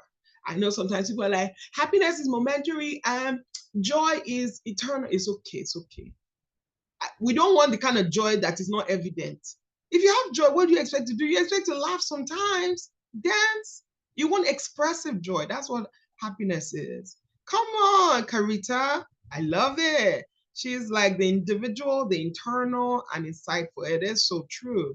And I see you, Ajane, induced and insightful. Yes, we create our own happiness. Isn't that very empowering? Something that at any given time, they're just like, I'm going into my happiness closet now. Remember that retreat we talked about, that foxhole in your mind, and when everything is chaotic outside, you just say, give me 5 minutes, and you just go into somewhere. And I think for those of you beyond here, I'll tell you how you're going to get some of the calmness meditations as well. This whole form, I'm making it into some meditations you could just use for yourself, which is that, you know, when you sit down and you say, I have the peace of God. Jesus Christ died so that my heart will not be troubled. You call your name, you be like, brother, then let not your heart be troubled. You know, sometimes I massage my heart. I just like, let not your heart be troubled. My soul. Have you seen how many times David would talk to himself? Why are you disquieted within me? You see how he removed himself from the situation. He didn't say, I'm a disquieting person. No, he said, my soul, what are you doing? Hope on God. You have a hope. Don't make me start speaking in tongues now. It's inherent. It's something you display. You're calm and peaceful. I say, I'm hoping. No, you're calm and peaceful. Next time you want to shout, you'll be like, oh yeah, I remember I'm a calm and a peaceful person. Next time you want to run, the next time you see yourself in a hurry, in getting mode, you say, I'm a calm and a peaceful person. I'm patient. I'm a C-suite executive, so it's inevitable that I'm going to get a C-suite exec job. Or this said, no, okay, next. You're calm and you're peaceful. You're unfazed. You're not frazzled. Yeah. And then it's idealistic, optimism, faith, love. It doesn't matter. They say, oh my gosh, climate change. The earth is going to run off its course one day. The meteor showers, the this and the that. It don't matter. We're here. We're going to be fine. I don't know how. Yes, should we be doing more? Yes, we should be doing more. Are we doing more? Yes, we're doing more. In fact, the more you try to tell me how much it's worse, the more I tell you how we're making strides in the opposite direction. all we can do is all we can do. Remember, doing the best that you can, doing the best that you can at all times. And then it's inspirational. It gives versus gets, and you'll find out how exactly to get it. And then it is insightful. It's insightful. It's not something that doesn't acknowledge sorrow or pain. No, it is something that is literally strengthened and established even more, reinforced even more because of pain, because of sorrow. And it leads to what? Empathy and understanding for self and for others. Okay? Whoosh! Okay, thank you for putting that in the chat. And we're going to the exercise now. But do one or two persons want to share which one has stood out for them? Today is going to be a very sharing class. I just want y'all to know. So get your microphones, put it on your shirt. I'm just joking about that, by the way, just in case you're thinking, wait, is she like... All right, go ahead and share. And please feel free to put yourself on camera. I know Ajane and I are so beautiful and all, and you could watch us all day, but we want to see your PPT, okay? All right, so yeah, who'd like to share? Maybe take one of these things and say, hey, this one, it resonates with me because... Hello, everybody. I can share. You can share. Go, Kiz. Okay, I want to talk about idealistic because, like, I consider myself to be a realist, right? And sometimes you're like, let's face the facts. But I like the fact that happiness gives you the opportunity to create a preferred reality, to create an optimal reality, to say, even if it's not yet what I am experiencing, it's a possibility that I choose to hold on to, and then hold on to it in faith and in love, and then allow that to actually influence your current emotion. So yes, idealistic stands out to me. You guys, you need to know Kizzy to understand how this is a breakthrough. She's a scientist, she's a doctor, she knows stuff. You know, she can actually weigh the impact of stuff because we missed one day of this. This is how it's going to impact our results. Like it just what it is what it is. You know what I'm saying? Yes, that's a Kizzy. She's that truth teller. But imagine the beauty of balancing that with optimism. Hey, guys. And you see, there's no oblivion in this kind of happiness. It doesn't mean you're unable to face facts. It's just like, hey, we've lost one day. I guess that's what we have to deal with. How can we turn this around? Or how should we at least allow ourselves be okay with this result? Yeah, so thank you for sharing that, Okezie. All right, who else is rushing to the microphone? Just go ahead and unmute.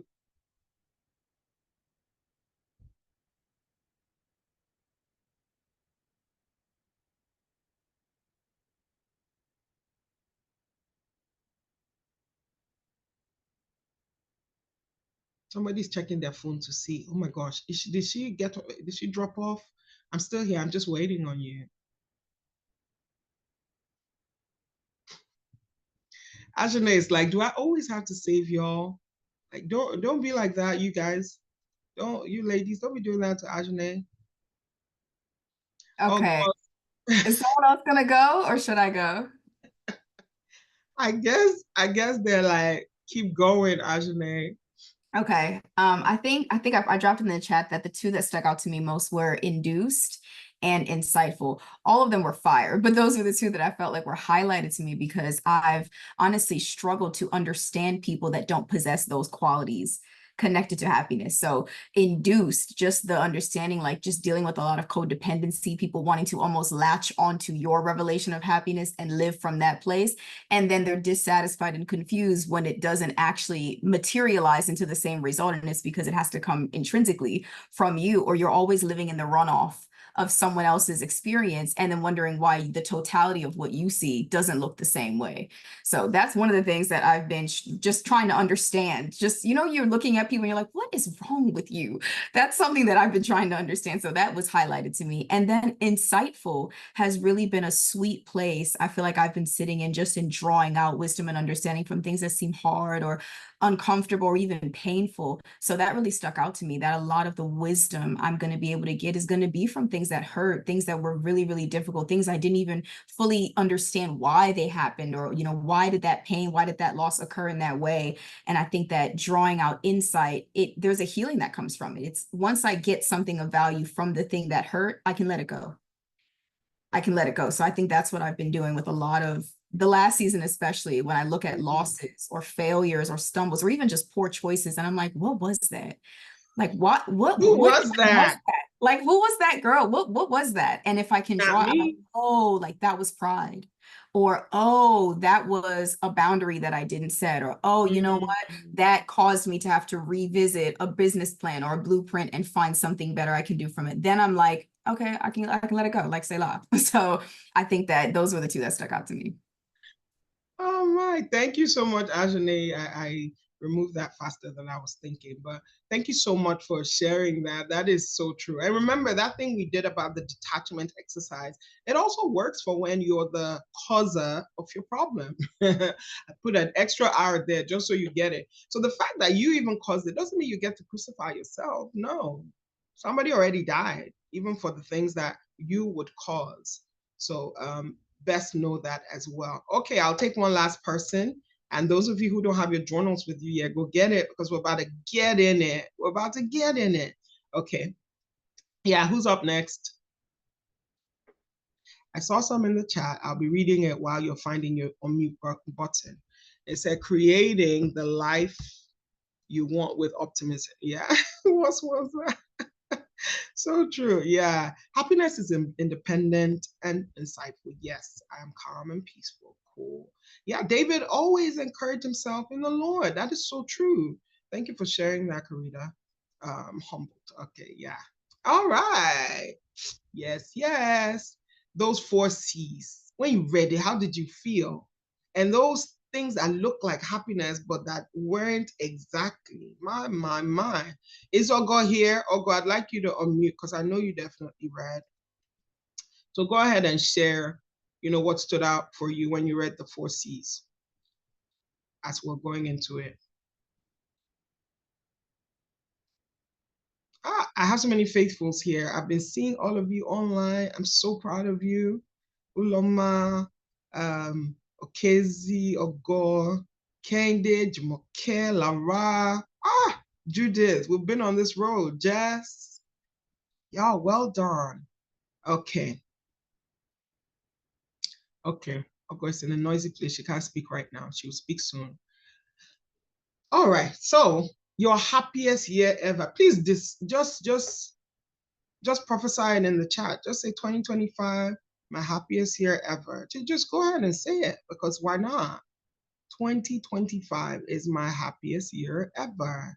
That's what it is. My happiest year ever. My gosh, I've not experienced a happier year. 2025 was so happy for me. I was just like, my word, God, is this what joy looks like? See how we're gassing ourselves up? I love it. All right. So for me, this is the agenda. This is the agenda. For me, happiness is, for me, this year is, what we're studying today is from insights to implementation. There's a reason why when we first started, we were just going line by line, precept upon precept. Sometimes you kind of have to marinate in truth. I know you do some coaching programs where it's like, you do it today and you're done, go home with the workbook, that's it. No, sometimes you have to allow yourself to marinate. I could have done this in a 3-day program. Actually, we're like, are you sure the time it requires? But no, it was a learning you had to marinate in. You didn't get here in one day.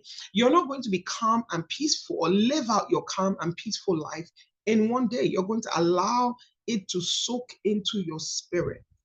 You're going to allow it to soak into your spirit. So that's what we're doing now. There's a way to accelerate it. And the way we accelerate it is taking it from insight to implementation. You're going to see that now from our deep reflections. Number 1, retreating, which you're here right now. Your mates are at some Christmas party, which is not bad, but you were like, just one more plate of brisket or turkey or jollof rice. but it's not going to take me where I want to be. So I'm going to make some time out and chill with Bernadette on this Sunday evening and end my year owning my whole self. You took some time to retreat. You're taking some time to rejuvenate. I've been through a lot this year. I just want to just put some more energy in my step, put some springs in my step, put some juice back where it may have been depleted. And finally, I want to reset. This year, I had some pretty wonderful perspectives. Can I make that more clear? Can I get more clarity, more acuity, more pep in my execution strategy? Yes, you can. And that's why we're here. Okay? Okay. So the understudies of happiness, my word, that one stood out to me. Do you guys remember it? If you remember, you read this book, put the 4 things in the chat. Today, I'm giving 3 prizes. I'm giving 3 prizes for the most engaged, the person who's been in all the sessions, not just in a docile way. No, I mean like you've been engaged. The most engaged, the most participative today. And you guys help me give me another category. But I'll be giving each of these people a call. I'll be giving them a debrief call on the Majesty of Calmness. And y'all, my debrief calls, we don't stop. We just keep going. All right, let me say goodbye to Instagram. If you guys want to join us, get on the Zoom. I've even forgot that you guys were here. If you have registered for the Majesty of Calmness, we won't be here now. You know what I'm saying? All right, so get in there and I'll see you. You can click the link in my bio and join us, okay? So your friends that were scoping me there, tell them I'm no longer where? I'm not there. Don't look for me. Jesus Christ is risen. We're no longer in the cave, okay? Okay. All right.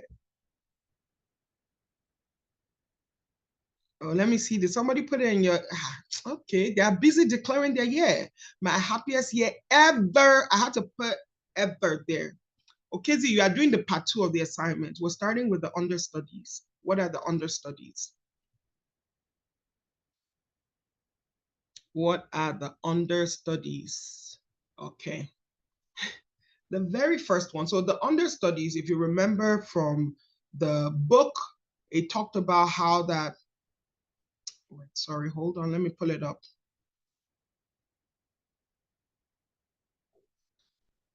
Where's my thing? Okay, I found my thing. Can you all see my Google Doc as well?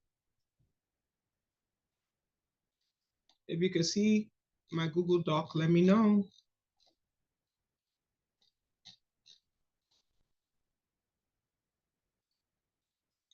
All right, so happiness has a number of understudies. That's gratification, satisfaction, content, and pleasure. And it's like, what really is that?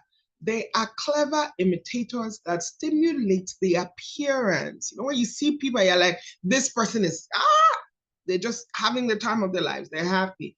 Clever imitators that simulate the appearance of happiness rather than emulate its method. All right. So now let's get in here.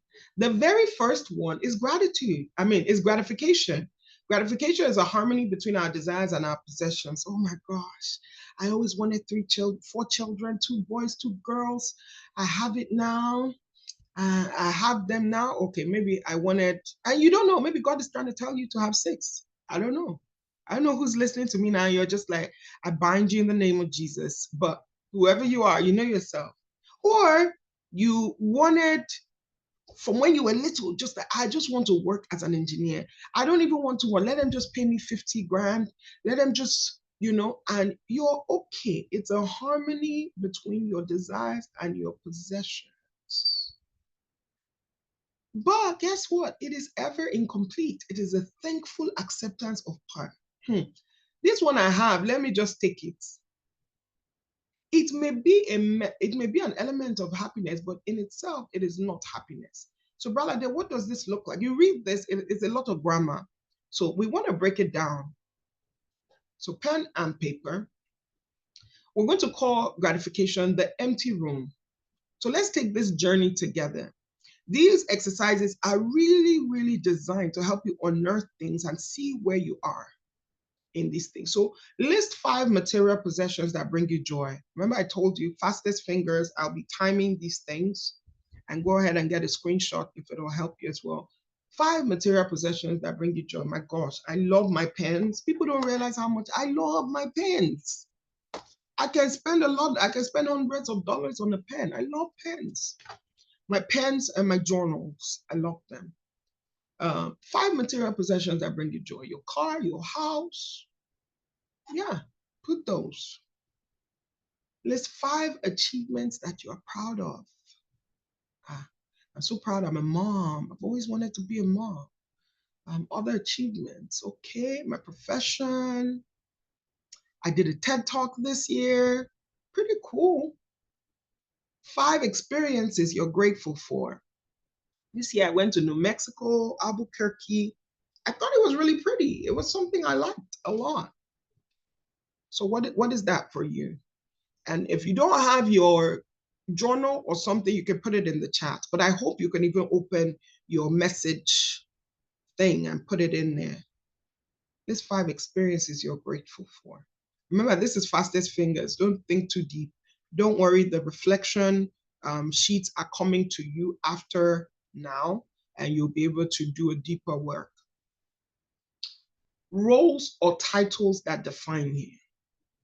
You know how I always say and joke that the day that when I finally walk down and they robe me and give me my cap and say, oh, presenting to you PhD, I'm like, my first name will no longer be Bralade. You would have to call me doctor. That would be my first name. And then Bralade can follow it. I joke about it, but in a way I'm serious, but also I'm joking, but I'm really serious. Dr. Bralade, that's like, you ask, what's your name? Meanwhile, that thing annoys me. You ask someone, what's your name? And they're like, I'm Dr. This. No, I'm Dr. This is okay. My name is Dr. This. My name is Apostle That. My name is Pharmacist This. No, your name is your name. That's your title. So say, I am. Anyway, 5 relationships that matter to you. You can see my friend of over 25 years. Wait, up to, yeah, 25 years this year. Tombra and I have been friends. So those are relationships that almost define me. My spouse, you know, they're writing it to your, there's a gratification you're feeling. I'm not really even doing that badly. It looks like things are pretty good. I spoke on my first platform this year. I got married. We took our relationship to the next level, all sorts of things. Put it in. I see you. I see y'all. In fact, now when you walk, you are started noticing that your shoulder pad is a little bit higher in your jacket because, you know, yeah, you're feeling it. Have you all written it? Because we're about to go to the next slide. And feel free to take a screenshot at any time. I love it. Thank you, Yewande, for sharing all of these things. If you are ready, somebody put in the chat, ready. Put in the chat for me, ready. Okay, we can move on. Motola is like, people, ain't nobody got time. Let's come and be what? Let's come and be going. All right. Now, I want you on your sheet of paper to cross each item off, one after the other. When you cross one, take a pause as it hits you. Go ahead and cross it off. I know if you put it in the chat, you can't cross it off. It's okay. Mentally cross it off. One after the other. Imagine a 2024 where this wasn't the case. Cross it off one after the other. All that gratification you felt when you were saying, you know, my daughter is in honor roll now. She has really, she's representing the school everywhere. You get to cross that off your list. He proposed after all these years. Cross it off your list.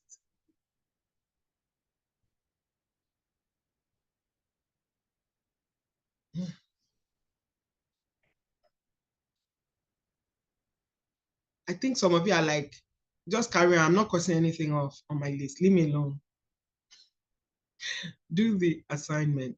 Take a screenshot. If you need it for later, you can do it. but cross it off. Cross it off. Yeah, one day, cross it off.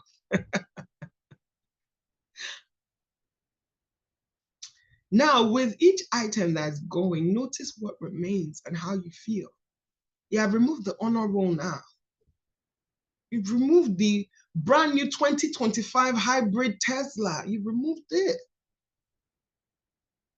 You've removed the 5-carat diamond ring. What remains and how do you feel? How do you feel? Your mother can no longer brag now in a women's association that, she has gotten her PhD. Oh. It's now, oh, she's there. Yeah, she's in America. How do you feel? What remains? How do you feel? The ministry that was, oh my gosh, the rave, in fact, you had thousands of people. Now 100 remain. What remains and how do you feel? You're having a Jesus moment. You know, when we talk about Jesus or Paul, we're admiring them. We've forgotten what they went through. What remains? How do you feel? Esther had to face this. Go and talk to the king and be gone from this palace in a heartbeat, as if they don't kill you first. She had to cross the item queen from her list. Cross the item mother of future king. Cross the item soft girl life.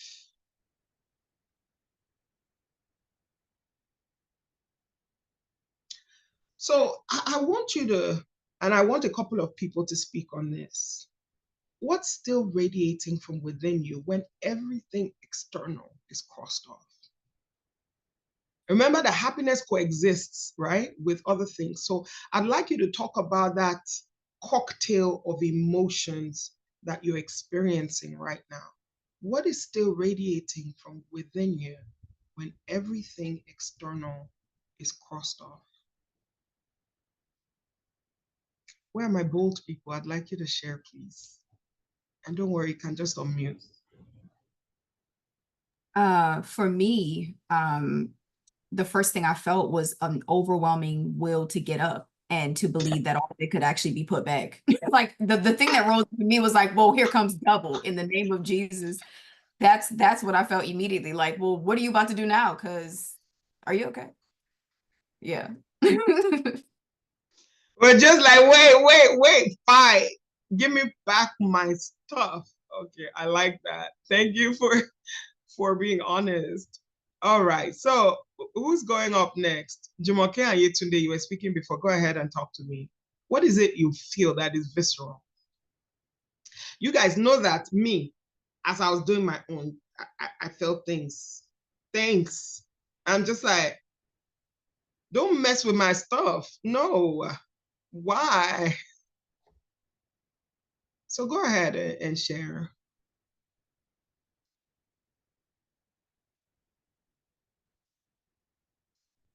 If you're wondering who is going to share next, is you. You are it. Did you unmute? You just unmuted me. Okay, Yeah. I was just typing. I said the feeling of being the type of person that can still enjoy or create the experiences, accomplish stuff, and yet still walk away peacefully with my tail between my legs. That's how I feel, honestly. It's a lot, isn't it? It is like, you're like, okay, and that's done. And just seeing the evolution of being that sort of person, but yet you're like, oh, why can't I still hold on to it, please? Hi, Give me back. Thank you so much for sharing that. This is what Job felt this. There are people in this chat right now with you. They've had some immeasurable loss. You have no idea of what they've been through. People in this chat have been through divorces, painful ones. They've been through spousal bereavement. They've lost children, had miscarriages, had challenges in ministry in such a way that I felt like they will never rise, had people lie against them, had their licenses revoked. Yes, we would like to say, let's pray back, but it happened. Some of the things couldn't be reversed. Did anybody else want to add to this before we move on to the next?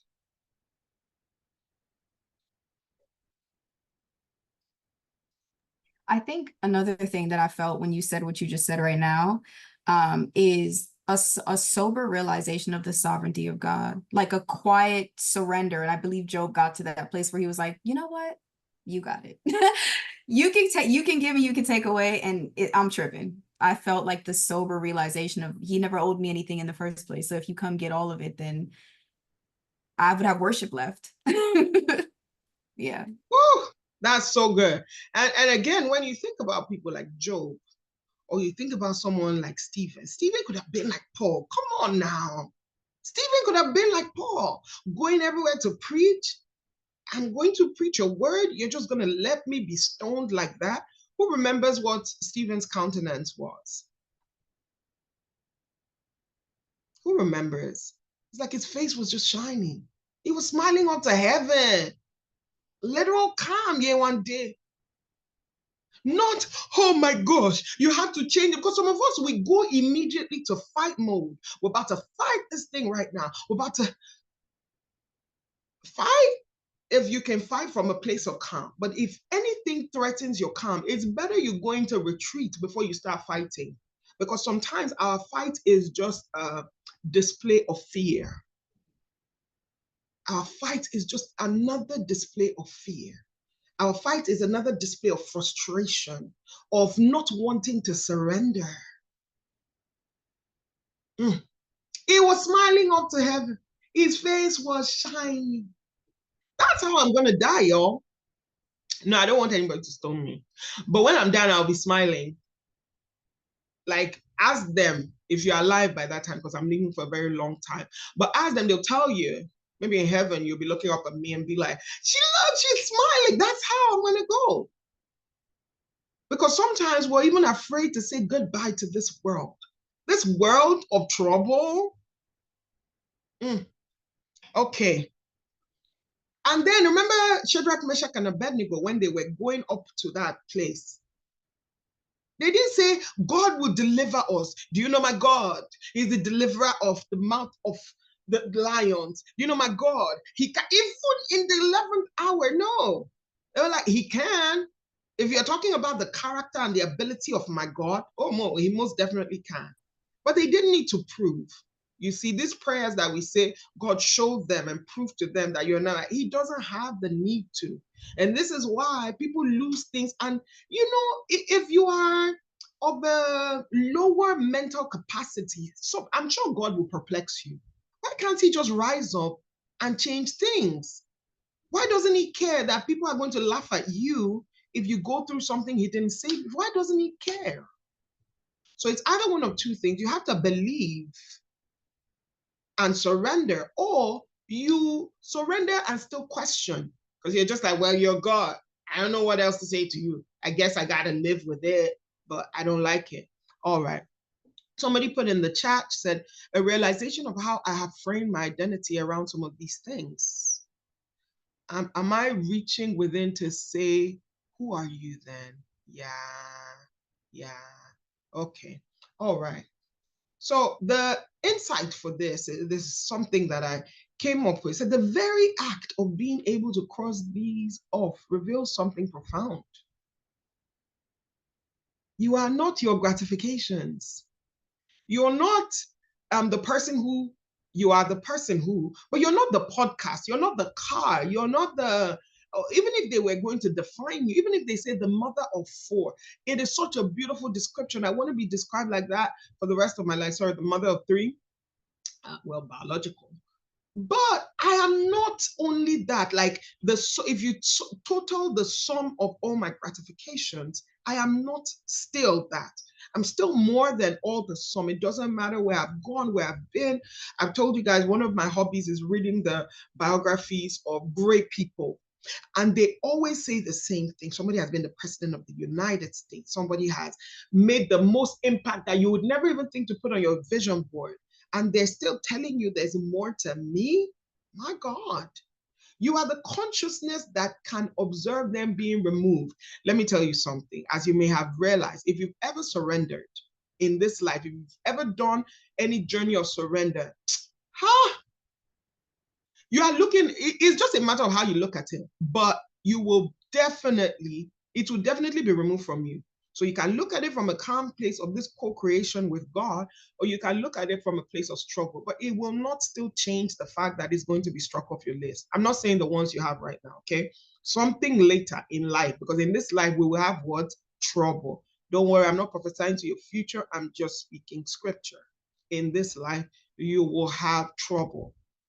Now, true happiness isn't in the items on your list, but I'm telling you, I'd rather cry in the Bentley. I agree on that one, you know. In fact, I want to use, let me tell you some of the things I love, what I consider luxury. If there were these tissue that were like really perfumed tissue paper that were really, oh my gosh, I would spend money on that. I would just be like crying so daintily. But it is not on the list. It is on the unchanging awareness that can make and erase such lists. Did you hear Ajane? I'll build it back up. Okay, what if it all goes? I'll build it back up. Just like Job. Just like Stephen in heaven. I mean, what was he after? It was after the kingdom anyways. Not the fame of the mic. So he's going to heaven after preaching to people. And ushering in the ministry of Paul. I've made it in life. That was what you saw on Stephen's face. He was able to see beyond the accomplishment. So if you started the podcast and the podcast blessed people, but it was pulled, you no longer had time for it. What still gratifies you is the fact that people's lives were changed because of that. Are you all ready to move on now? There's more coming. Strengthen your spine. You could do this. You do what? You do hard things. Oh, I didn't share the insight with you. So go ahead and take a screenshot and I'll go on to the next screen, okay? Are you still my friend? People, let me know in the chat. You better still be my friend. They're like, I shouldn't have written that particular one on the list. And you're feeling now that, you know, the calm person is so detached. Some of you feel like you just did a prophetic act. There's nothing prophetic about that act. You're just studying yourself, okay? So you're not going to lose anything. Don't allow fear to, you know, do you anything now. Okay. Oh my word. Y'all make me laugh. Omotola said, we have nowhere else to go on this journey. Yes, we're here for it. The second one is satisfaction. And, you know, this was another profound one. And let me share what he said about these screens, man. These screens be screening on my screen. All right. So satisfaction, said here, is the perfect identity of our desires and our possessions. Now, it exists only so long as this perfect union and unity can be preserved.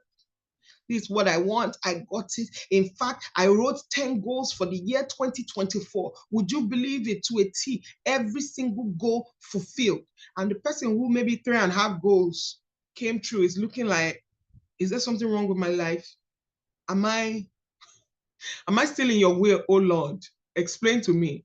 And God is applauding the person who has 3.5 and admonishing the one who has 10, but they don't know because what they were looking at was the external 10 over 10, 35%. That's what they were looking at versus the actual. Now, if you look at this and you're even proud of yourself, right? I wanted this PhD, I'm going for it. But then you realize that every realized goal or ideal gives birth to new ideas. Come on now. Come on. One of your dreams was that I want to immigrate. I want to work for a Fortune 500 company. But you're there now. Yet every step in advance reveals large domains of the unattained. The more you climb, the more you realize, oh my gosh, there's more to be done. If I had a penny for every single time women, and those of you who are my coaches, you're in this group, put it in the chat. If I had a penny, I need to do more. I need to be more. There's more. Leave that word alone. It's more, more, more, more, more. It's true. I'm not saying it's not true. But if that is the energy You will be like a hamster in a wheel, never achieving congruence. Every feeding stimulates new appetites. Have you ever been to a Chinese buffet before? They say, I think they fill those things with air because they're like, why? Why did I just finish gorging myself and I'm hungry an hour later? New cravings call for new activities. Now, you look at it, my original desire and my eventual possession, they are no longer identical. I really wanted to buy this house. This house was so beautiful. This house, oh my gosh, it was my dream vision board. Everything. You finally get the house. Now you want a pool in the backyard. Now you want this award-winning interior decorator to come do it up. It's no longer identical. It's no longer equal. The guy was a catch. I remember looking at my husband on my wedding day. I'm like, is there, like, will someone ring a bell later and tell me like, oh, he's too cute for you or he's too good for you or something? The guy is pretty, my husband's pretty awesome. Ask Ajane. I call her husband my brother because he's just like, he's fine. I mean, Ajane is fine, but have you seen him? He's fine. It's what he is. But then she now has the man, not Ajane, the other Ajane in the alternate universe we're talking about. And it's like, he snores. He don't even know how to cook. The desires and the possession, they're no longer identical. Man might, so if you think all I want to do is attain this thing, realize that you might possess every tangible in the world and yet not be happy. Because why? Happiness is the satisfying of the soul, not of the mind or the body. And in truth, I want to encourage you today to welcome dissatisfaction because it is the keynote of all advance. It is the evidence of new aspirations. Okay, I wish he could cook. Yeah, because I know if he cooks for me and I eat that food, I'm gonna bless him. I'm gonna bless him real good because, you know, and then he can survive when I'm not here. Dissatisfaction in its highest sense, it is in its base sense, in its highest sense, because some of you feel that dissatisfaction. Some of you already started reaching out to me about next year, about your strategy, about your executing your visions. It is the keynote of all advance. It looks to you like discomfort. It looks to you like stress. It looks to you like all these things. But what it is just saying is that it is the keynote of advance. That's what it is. The evidence of new aspiration. Don't you want new aspirations? I know you do. All right. So are you all ready for this exercise? All right. I want you to do the satisfaction one. It's called the moving finish line. It's a finish line. That's how some of you thought by the time you get to the 31st of 2024, you'll be satisfied. Alas, how do you feel? There's yet more to do. I just feel like the more I do, the more it just feels like I haven't done. Something that's supposed to give you joy is not giving you sadness. Why? All right. So, think of your biggest achievement. Last year, to say the truth, every time I talk about 2024, I call it last year because it feels so, it feels so far away. Write down your biggest achievement last year. Write down how you felt the moment you achieved it. Go ahead and do this one. After you write how you felt so elated. Oh my gosh, I did my TED Talk. I was so elated. That day, I think I recorded like 30 videos. I did this, I did that. Now, write down how you felt about it 1 week later. People were still messaging me. Oh my gosh, you did so good and all. But work started coming, everything started coming. I started moving. So life be lifing, like we say. And then 1 month later, I was beginning to forget. I was like, okay, are we still on? Aren't we still on? Is it working? And then number 4, write down the new goal that replaced it. Okay, that's my first TED Talk, and I will be going now to my new TED Talks. And I think the next one, I'm going to make it sound like this. This first one was 10 minutes. I'll go for the bigger stages where I'll do like the 18-minute talk and write down what you're striving for now. This United Nations. I want to be on Good Morning America couch. And I want to be telling Jenna, and I want to be telling the ladies of The View, yeah, my culture. If you ever grew up in the city I grew up in, it's called Port Harcourt. It's south of Nigeria. Kind of like how Houston is in America, yeah, we grew up in this oil-rich city, but you couldn't have found a more paradoxical city because we had just as much poverty as we have as much prosperity. I can't. Are you hearing as I'm hearing it in my head? It's real. It's real. I'm just going to meet up with her, and it's like, Auntie, are you not satisfied? What happened? Write that down. Carita here, she's helped so many people get degrees, help them get scholarships, help them get grants, get settled in school. And then she's like, oh, you know what? I'm just going to build my own actual school so that more people can do this. Next is like, oh, network of schools. Next thing is like, we want to start this foundation that helps establish schools around the whole world. And since I've been to Ireland, I've been seeing this thing about the educational system. I can actually help them change this thing. There's always the next goal. And the next goal has the ability sometimes to make you feel like, why am I not satisfied? Or what else? You feel like you're in a roller coaster. All right.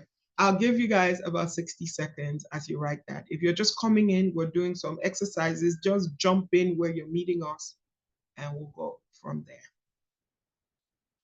Those of you who haven't said anything yet, I hope you know that I'm coming for you.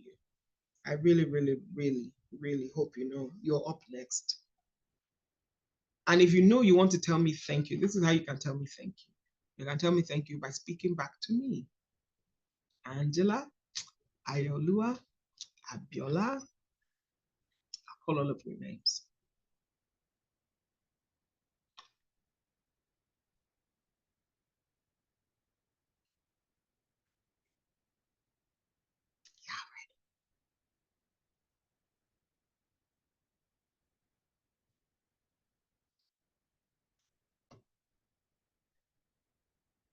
Okay. Let me ask you, did you guys really, literally, did you find that there were more and more things that were coming up on your list? Just put yes in the chat and prepare for the question I'm going to ask you. All right, so go ahead and share on mute. This is the question. When you connected the dots, what did you find? Come on, Yewande. Yewande and I are doing this thing together. I want to also do it with Ayolua. I want to do it as well with Binkbe and Blessing.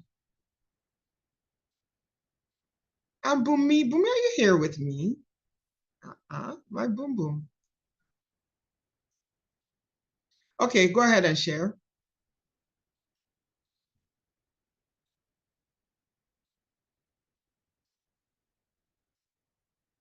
Where's Judith? I saw on my camera. All right, share with me. Share with me. If you can't speak where you are, put it in the chat. But if you can speak where you are, you guys are going to make me have to call Tombra back. Like, come on now. She's trying to have some time with her family. Don't be like that.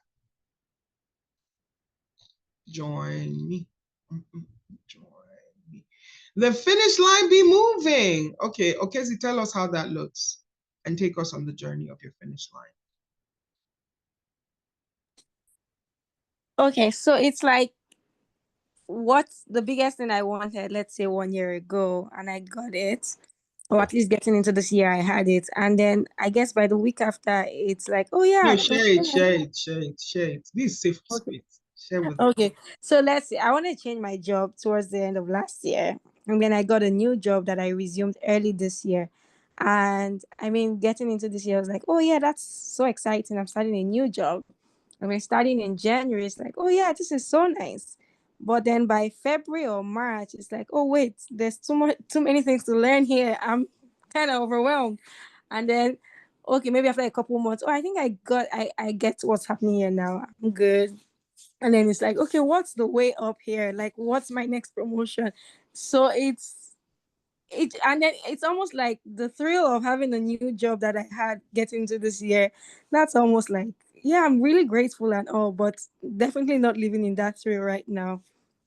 Just sort of looking forward to the new things ahead. So the finish line keeps moving. I love it. The finish line keeps moving. So many times people feel like, okay, satisfaction is happiness, but it's not. It's just what it is, satisfaction. And if you pursue it, it's elusive. That's what this is. One more person.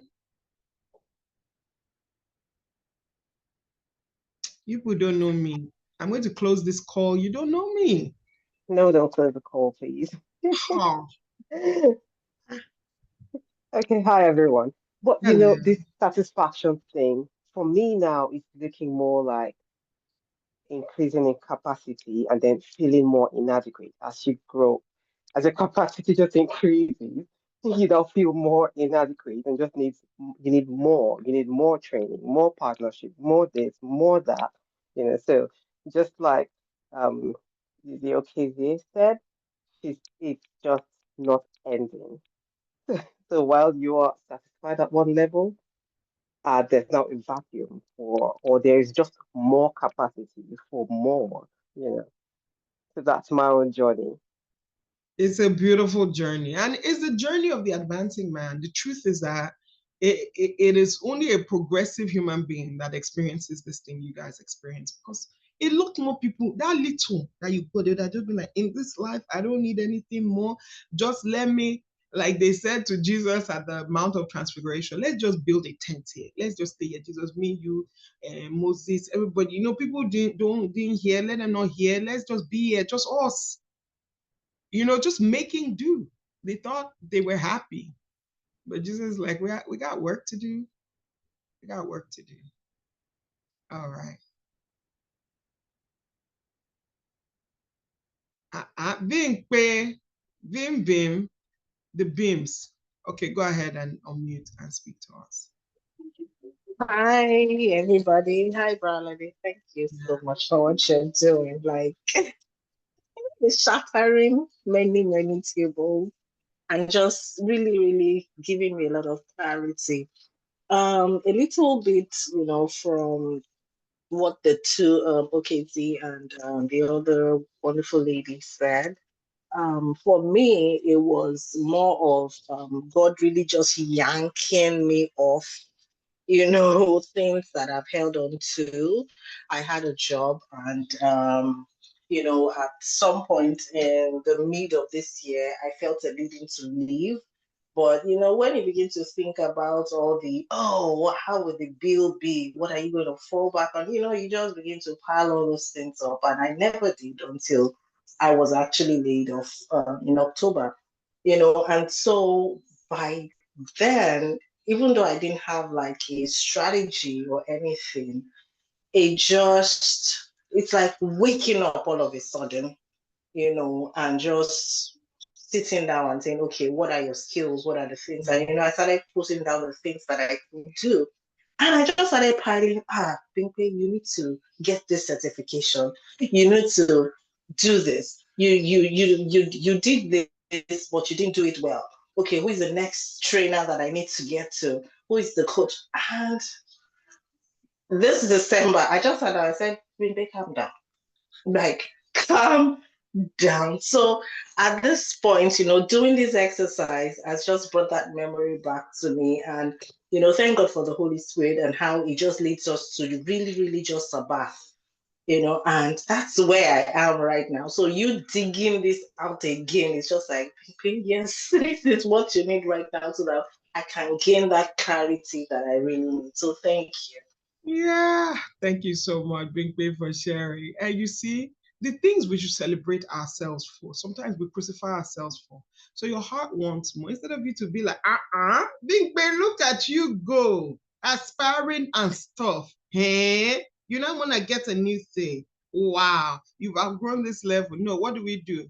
Well, like, Binkpe, but you need this, you need that, Ho, ho, ho, ho, ho. The thing now starts to spiral. You see the difference. So celebrate yourself for your dissatisfaction. Celebrate yourself for your not enoughness, because you've never held these possessions you're holding now. And the place you're looking to go to, you have also not mastered it. And that is why you're getting some rejections. That is why you're still learning. That's why you're failing. We're celebrating. We are. Slow growth. but incessant growth, and we're always still there. So connecting this dot kind of lets you see the finish line is always moving. So our happiness cannot also be hinged on satisfaction. Our happiness is hinged on something greater. All right, so let me share with you the happiness, the satisfaction insight. Go ahead and take a screenshot as well. Let me share this on my screen. This is 2 out of 4. We're getting there. Satisfaction insight. Every satisfaction creates new desires because satisfaction was never the true goal. The goal is not that we will not, I assure you, as long as I live, as long as God lives. You can never be satisfied in this life. If you have breath, tomorrow you will desire another thing. There's no food you will eat today that you'll be like, I'm not eating again in this life. My gosh. Yeah? So I could eat all this food. No. There's nothing like that. As you're reaching the horizon, have you ever heard of the horizon? It's like mirages. The more you go to get it, the more it's going away. What if the walking away, the walking itself, not the horizon, is the point? The point is not to reach the horizon. And if you've ever heard of the horizon, is that it looks like where the sun starts. That's why in those days, people thought that the earth was a flat surface and not round. In fact, they killed people who dared to suggest otherwise because they thought the people were being heretical. So they kept trying to find the end. They thought when you reach somewhere, you would just fall off. They never reached it, but they ended up traveling the whole world. What if the joy isn't in catching satisfaction, but in recognizing that its endless movement is pointing us towards something deeper? One of the things my coaching clients will always tell you, we don't use need to, we don't use have to. You don't need to do nothing. Your happiness is still intact, but you get to do these things. You don't have to do anything. If you don't do it, it's okay. You'll be okay. If you don't eat again, you'll be okay. You will just starve and from there start dying. It's okay. But you don't have to. You don't have to. Your happiness will still be intact. Okay? We don't use need to. We don't use have to. We don't use must. Nah. Especially for your goals. Go qua. All right. Well, thank you all for that. It never ends. Yes. After oxygen now, we'll start looking for how to mine the ozone to breathe with. Even though we can't breathe with it. All right. So the next one is content. How many of you remember reading about content? It says here, it says, content is a greatly overrated, but me, I'm just content. This one I have is okay for me. In fact, I used to say it before. I used to say, so long as a car has AC and drives well, and preferably an SUV, I'm okay. I don't even look at brand. I don't even look at how those, but I'm not asking myself, so brand, who did they make those luxury cars for? If you have it, is it bad? Okay, if somebody give you not take, I say, I'll take. That's all. Content is an overrated virtue. It's diluted despair. Then you look around, you now see other people are doing worse than you. So you just accept it. Well, let me be okay with what I have. In fact, people come and tell you, but you know you've done great things before now, so no sir. It's only you that did this when we're in secondary school. Don't worry about it. And you're like, let me even be content. Judith, you know you're one of the top shot engineers in all of Africa because people look up to you and know, let me just be content.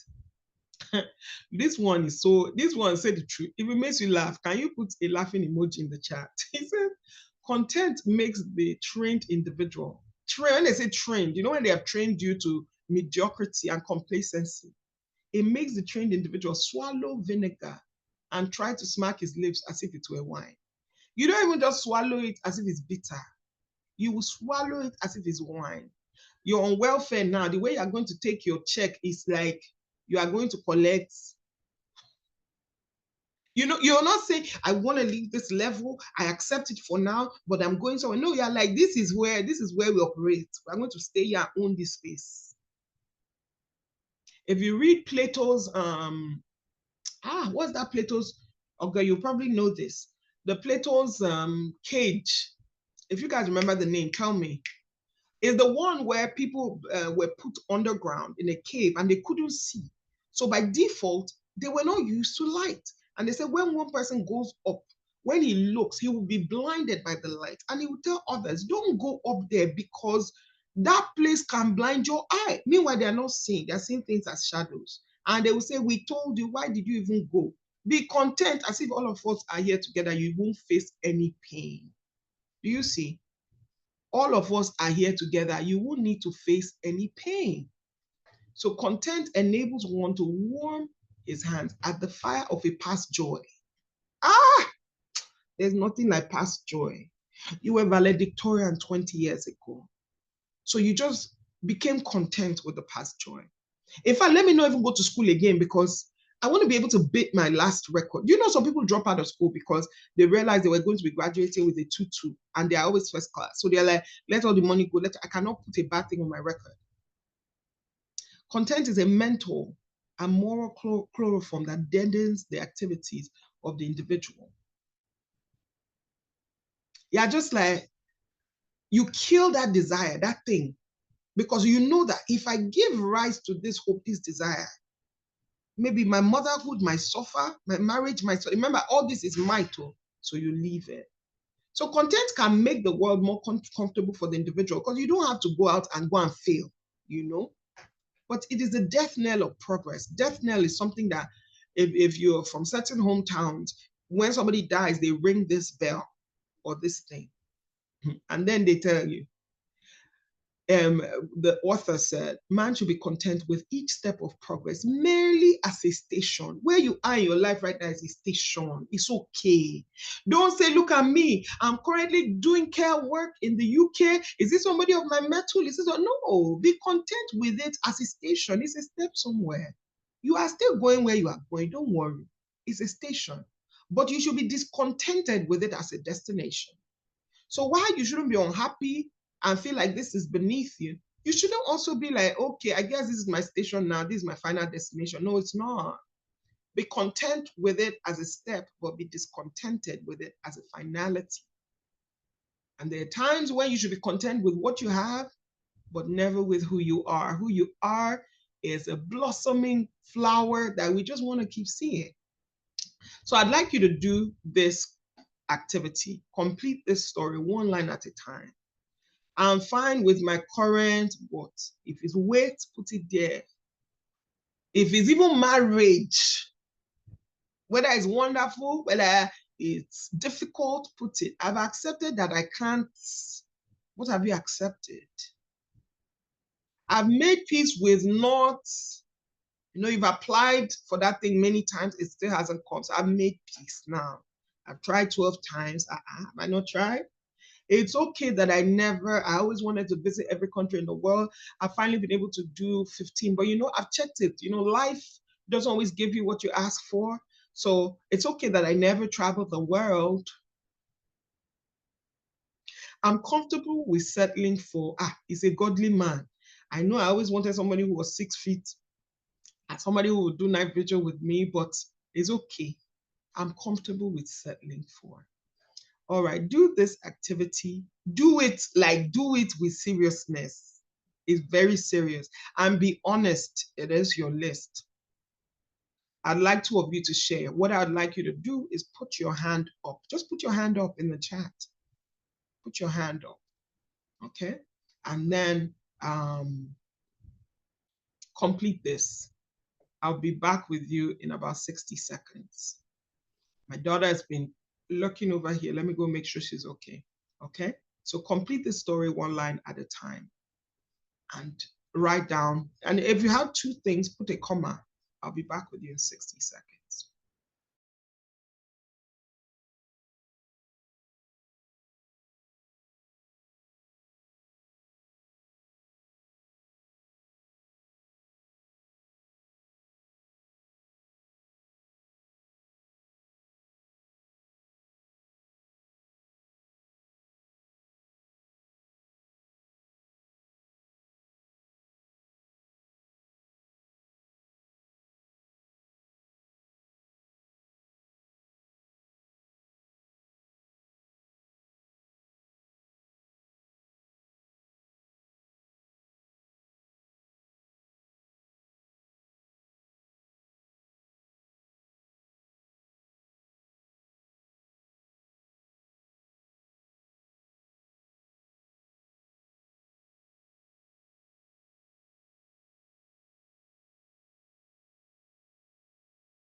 All right, let me have y'all on the mic. Who's ready? Oh my gosh. Ah. No, you are not saying you're accepting. Okay, let me have two people speak.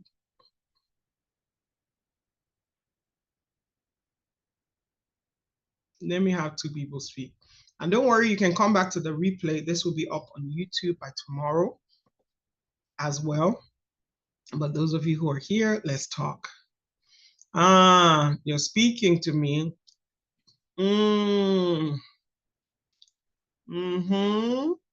Sorry, I'm reading. All this, you're hearing. I'm fine with my current state of health. I've accepted that I can't execute every burning great idea. It's okay to seed ideas and allow God to do permutations of his best timing of things. You see how spiritual that sounds? I've accepted that I will make mistakes in my parenting per time, per insight I carry. I've made peace with not being enough on all fronts. It's okay to not be a super performer in all aspects of life. I'm fine with my position at work because it's a temporary stint and there are greater things ahead. Awesome. I've accepted that I can't please everyone. You guys are about to have something. And so they would have to put up with me, just as I have to put up with them. That's such a boundary moment. I love it. Come on. I'm proud of my people for putting stuff in here. Okay. Now go ahead and add because to each statement. You know, today is a deep work kind of day. Go ahead and add because. Put the reason why you are saying you are fine with this, your current thing. You know, it's when we ask ourselves because that we realize what conditioning is informing our decisions. Go ahead and put because. Go ahead and put it. Because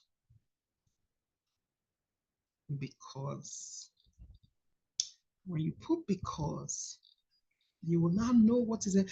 On the surface, many decisions sound wonderful on the surface. Many mindsets, they sound wonderful on the surface till you put a because. So why am I okay with my current weight? It's likely because weight loss is hard. I don't want to suffer. I don't want to not eat carbs for the rest of my life. Why do I have to get up at 5 a.m. in the cold to work out? That might be my because. And when you do that, you will be asking yourself this question. Are these really statements of contentment? Because you see, we talk about body positivity, but if you are 600 pounds, is it really body positivity to say, I like myself just the way I am, everybody just kind of has to get used to me? Or is it a statement of this kind of toxic contentment that doesn't allow you to improve? So it keeps you stagnant in the station where you currently are. Is it an actual statement of contentment, or are there prison bars made of excuses? Because. So maybe I've closed myself to relationships because two people have broken up with me. I'm no longer making friends because, do you see those two women in the PTA that I even try to hang out with? I'm done. I just decided that, you know what, that thing is not for me, because I went to 3 different hospitals and I noticed that, you know, there was a way they were treating me, maybe because I'm this race, or maybe because I'm this. I guess nursing is not my thing anymore. And you sound so intellectual. I told you, when I give excuses, you will clap for me. If I give you an excuse now, you will respect me, you will salute me. You'll be like, you will be nodding as I'm explaining. No, man, anybody give me any example of anything. Let me give you a baba excuse. You'll be like, Twale. But like, you know, at the end of the day, I thought about it. What are things? Those things don't really matter. In the grand scheme of things, we came to this world with nothing. We're going to live with nothing. So I was just like, I'm just going to live a simpler life. I just want to be a minimalist. So I kind of quit my job. I stopped doing any business. I just want to get in touch with my true self. I know my children, I'm kind of having to get aid for them, and like they don't really have a place to stay, but we're all fine. Even though we're sleeping under the bridge, we're what? We're fine. God will provide, I tell you. Who is clapping for my excuse? Who is clapping for my excuse? Are you not hailing my excuse? My excuse is Baba. You cannot even fault what? You can't fault my excuse. So ask yourself, are they prison bars made of excuses? What is the insight we have for content?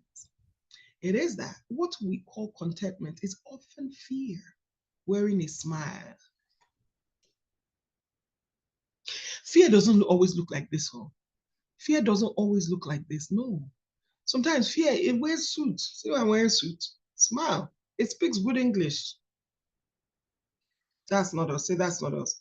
I'm fine with. No, I'm really fine with it. I'm really fine. It's potentially I'm afraid to try for more. It's potentially one of those. I'm afraid to try for more. I've really tried. I've been burned. So let me just stay. True happiness doesn't need to make peace with less. It's content while growing, not content instead of growing. The fact that you are trying again, even after being burned 5 times, it doesn't mean you just like suffering. No, it's growing. And you have decided, I'm going to choose them both. I'm going to choose content and growth. It's not either or. Don't feel like the day I say I'm fine with this thing or I'm happy, it means I've chosen it. No. So we're still growing. That's why we're able to still be happy. We don't need to set. Some people feel like they need to settle. Okay, I guess to be truly happy, I have to leave this dream because this dream is really, really beating me on the face. No. You were happy at 600 pounds. You will be happy at 200 pounds. You'll be happy on the journey, the grueling journey, through surgery, through workout, through this. You'll still be happy. Sometimes your happiness does not have smile, but you will be happy. Yetunde, I love what you're saying. She said, I used to have a PhD in repackaging excuses and very valid reasons, trying to act like I'm unbothered and not on the hedonistic treadmill. Fact that I had candid realization that I had built for myself a library of rationales, lies. Yetunde, you know you have PhD. Can you come and speak this English for us? Oh, Yeah. sorry, guys. So sorry. I have a noisy child here that I've just sent Love away. children. How about So, like, let's the grow thing I was trying to together? say was that, like, honestly, I was so good at giving myself excuses and repackaging it to make it more acceptable to myself. So I said I used to have a PhD in repackaging excuses and very valid reasons. Like you were saying, when I start explaining it, you'd be like, makes sense. Trying to act like I'm unbothered, about some things instead of actually dealing with things. I'm not on this hedonistic trend that, okay, we have to achieve this, we have to tick these boxes, all these milestones. And those were the facts that I had come to a candid realization that, you know what, I built for myself a library of rational lies. And they're rational because you can process it consciously and it makes sense. But truly, at the core of me, I knew they were lies that I was telling myself and I was refusing to face up to. And I had a library of them. So for every situation, I have something to explain it away. I have something to explain it away for every situation or life scenario. And yeah, so that was me. I love it so much. Thank you for explaining it. Meanwhile, you write so good. When is our book coming out or our blog? Because like this is so good. All right. Moving on to the next. Meanwhile, high five your neighbor. Call somebody out in the chat. Be like, Bumi, I see you. You still here, Chikozie? I'm so proud of you. Look at you, Ele. You go, girl. Eloho doing all your reflections and stuff. My goodness. Engineer Ahmed. I'm so proud of you, Judah, Jumoke. Like you just on it. Hail somebody. Y'all have done so good.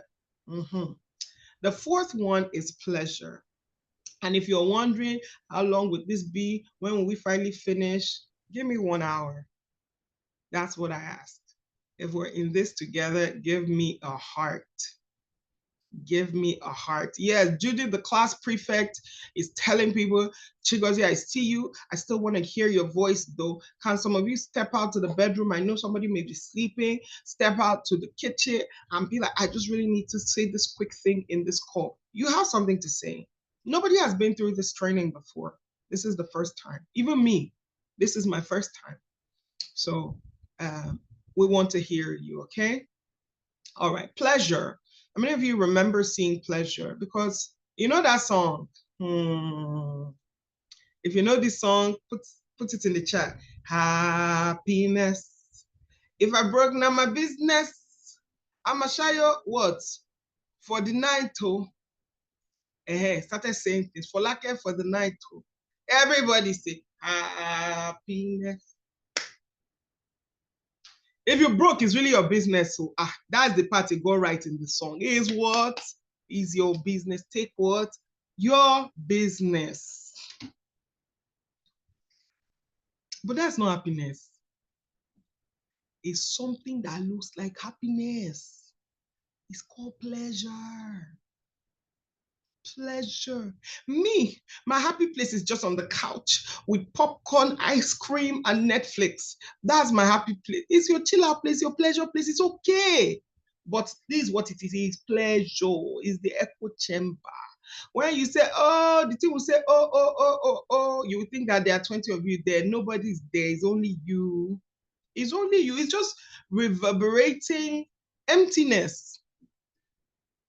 So think of your favorite, do this assignment. Think of your favorite pleasure-seeking activity. I like food, I like to eat. I also like TV, I like reading. Sometimes personal development gives me pleasure, but sometimes I know I have to stand up from that chair of reading and go do the action. Write down how you feel during it. Some of us is sleep. And like I told people before, there's nothing wrong with pleasure. It's just not happiness. It looks like it contributes to it, but it's not the sum total of happiness. Write down how you feel during it. Write down how you feel after. Write down how you feel hours later. After I finish going to that restaurant, I cannot talk in my stomach again. First of all, I'm feeling cool. Immediately after, I'm like, yeah. And then hours later, I'm like, who sent me? How I feel the next day, we really enjoyed there, but I'm hungry again. I'm hungry again. How, but you ate a lot too? I know, I still am hungry again. Write down what makes you go back to it. I like the way it feels when, cheese stuffed mushroom. I love that thing. There's something about that gooey mix coming out from the portobello mushroom. I love mushrooms. I love lobster. I keep going back to it. It's warm. And then I put some sriracha sauce on it. I know they say it kills the flavor, but I just love the texture on my lips, on my mouth, on my tongue. And then I love the spiciness. So think about it. And then plot these feelings on a timeline. How do you feel? And like I said, all is not bad. Don't think I'm saying, oh, condemn what you do. No. But just write this down. Take your time. You have 60 seconds.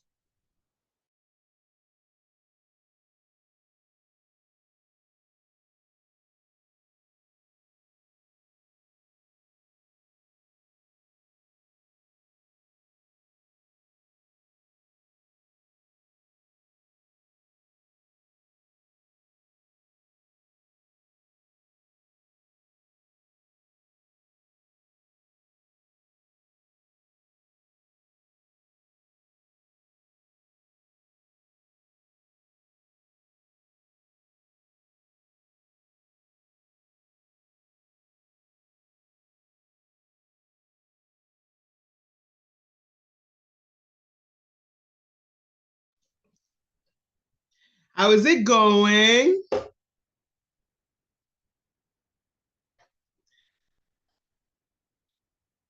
So why is it that every pleasure creates a need for more pleasure? Why though? Like why? No matter how much if I watch a really good movie, or you read a really good book, you want another one. You make money, more money. You buy a car. Have you seen this latest car? That will be my next. In fact, as you are inside, you are saying that will be my next car. Now, looking at pleasure, what they said about pleasure here. Pleasure is temporary. It's nothing, pleasure is temporary, but happiness is continuous. It doesn't go away when you're finished, when you've left the restaurant, or when you switch off the movie. Pleasure is a note, happiness is a symphony.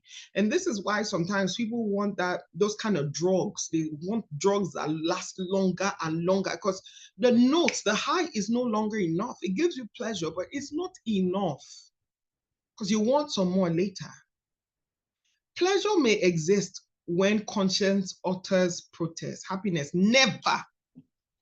So it may exist. The truth is some of our pleasures are okay, but there are some pleasures that are, flat out disruptive to your life, destructive for you, like taking drugs or being addicted to stuff. So when you really, really want it, if the pleasure is what you're seeking, my gosh, if conscience lie, let it complain, lie. But happiness will be like, no, think about it. You are married to this person, stay in one place. Pleasure may have its dregs and lees. You know what dregs are? If any of you have fathers that used to drink beer or you drink beer, you would know what it is. The dreg is like the froth that is on the, sometimes if you're pouring beer, the beer will be foaming at the top, but like the liquid is very little at the bottom. That thing on top is called dregs. And then if you're doing like a home brew or something, the lees is what can be found at the bottom, like palm wine. If you're drinking palm wine, you will see some substance at the bottom of the, what do you call it? The cup. That's what they call the lees. So pleasure, at the end of the day, you'll be like, there's something there that is still kind of bitter in my mouth. Aftertaste. You know what they call aftertaste? You eat, you really like it, but it's giving you an aftertaste. But in happiness, none can be found there. It's complete, it's wholesome. Yeah, that's a lesson on this pleasure thing. So let us go to the insight of pleasure. Pleasure is like an echo. Each repetition is slightly weaker than the last. You want some, you will always want more. It forces us to shout louder for the same effect. Again, like they say about drugs, if there are any pharmacists or doctors in the chat, put it there. The first hit, it hits a lot, even like smoking. It will hit you. Remember when we used to watch TV from only 4 to 8 p.m.? Oh my, it was the most pleasurable time. Now a child will be watching TV. They will ask for the tablet. They will also want to play with their friend. But true happiness doesn't echo, it resonates. Resonance is that which communicates. Echo is just you and the wall. It doesn't diminish with time, it deepens. I like to learn. So as you're learning, you're going deeper, you're exploring more, your intellect is increasing. The very fact that pleasure needs constant replenishment proves that it was never happiness in the first place. Do I like doing it? Yes. But if you think pleasure is happiness, when you stop doing pleasure, you would think you're no longer happy. If anything happens to kind of break that insight break that enjoyment in quotes, you will not be happy.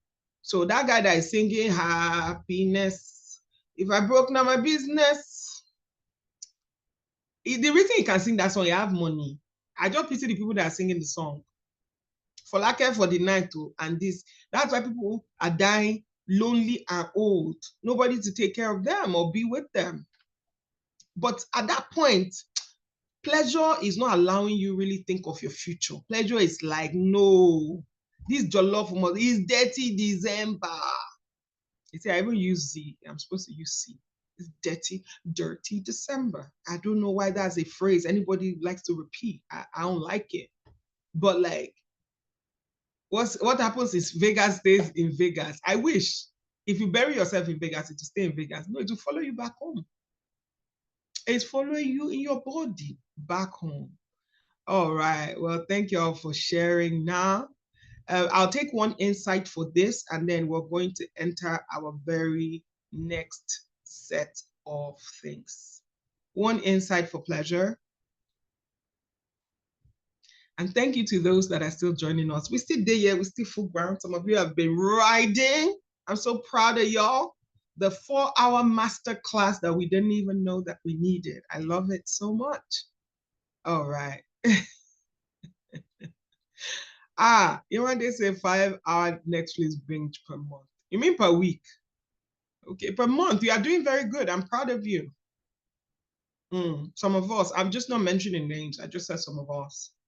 It's just that when you are doing it from a place of happiness, you can't be judged. You can't judge yourself. You're just like, no, I'm doing what I'm doing. It's okay. Your conscience is pure before you. All right. Thank you for sharing that. Okay. My people, are you here with me? Oh, yeah, encourage me. I've been encouraging you since. You guys now encourage me. Encourage me. Toast me. Tell me you love me. Tell me you like the sound of my voice. Tell me you're getting value. Tell me you're meeting someone new. That's yourself in the mirror. I know some of you are saying it in your house. It's just that I can't hear it. I'm not there.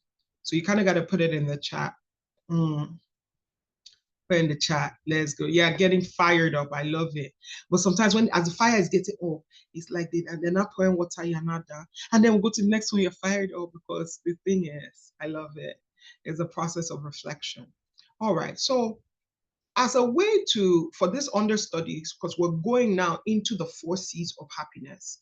But first of all, I want you to take this screenshot because I want you to go back with it. We're not going to do it here in this class because of time, but I want you to be able to do this for yourself. It's a mirror moment. Some of us have never stood in a mirror and really looked at ourselves. Maybe we've looked to see our faces and fix our makeup or something, but to look into our eyes and see the person beyond, the spirit beyond. I want you to say these things to yourself. These encompass the 4 understudies. I've mistaken gratification for happiness when I got that degree, when I bought that house, that car. Is it bad? No, but I mistook gratification for happiness. And I thought, surely I'm happier than the people who don't have. Or I started feeling bad, like, why do I still feel empty if I have finally gotten this thing? Number 2, I've confused satisfaction with happiness by, say what it is. Number 3, I've settled for contentment instead of happiness through accepting my weight or not aspiring anymore. And 4, I've substituted pleasure for happiness by binging 4 days a week and not being able to go to work the next morning because of sleep. You see? Yeah. So how many of you are going to do this mirror moment later? How many of you are going to do this at home? Good. Okay. So this person in the mirror, who's that person? Are you the one just experiencing it? I don't know why. Every time I achieve something, I'm not satisfied. Or I've not yet gotten that house. Are you the one just experiencing it? Or are you the one who is super aware now? You are looking, I see you, I see you. That is satisfaction calling my name. Or that's pleasure calling for me. Pleasure, I see you, but now is not your time. Now is the time we focus on deep work. Because I'm a happy person, so I'm not confused. You see, that's what awareness does for you. So this mirror moment, if you're going to do it, put it in the chat. I haven't seen you yet, put it in the chat. If you're going to do it, put it in the chat. All right, we go. So the ability to recognize these understudies prove that you're not them. You're not the things that you have. You're not the goals that you accomplish. You're not the vision you have. You're not the purpose you carry. You're not them. True happiness is not in what the person in the mirror has, does, or feels. It's in the awareness that can observe all of these things. You're not the actor trying on these different masks of happiness. Person feeling bad because you and your family, you didn't do photo shoot for Christmas, so you can't really do Bella Naija like the others. You are the audience who can see the performance for what it is. I see you feel bad because of this. Don't worry, next year you can do it. Meanwhile, we're going to be happy.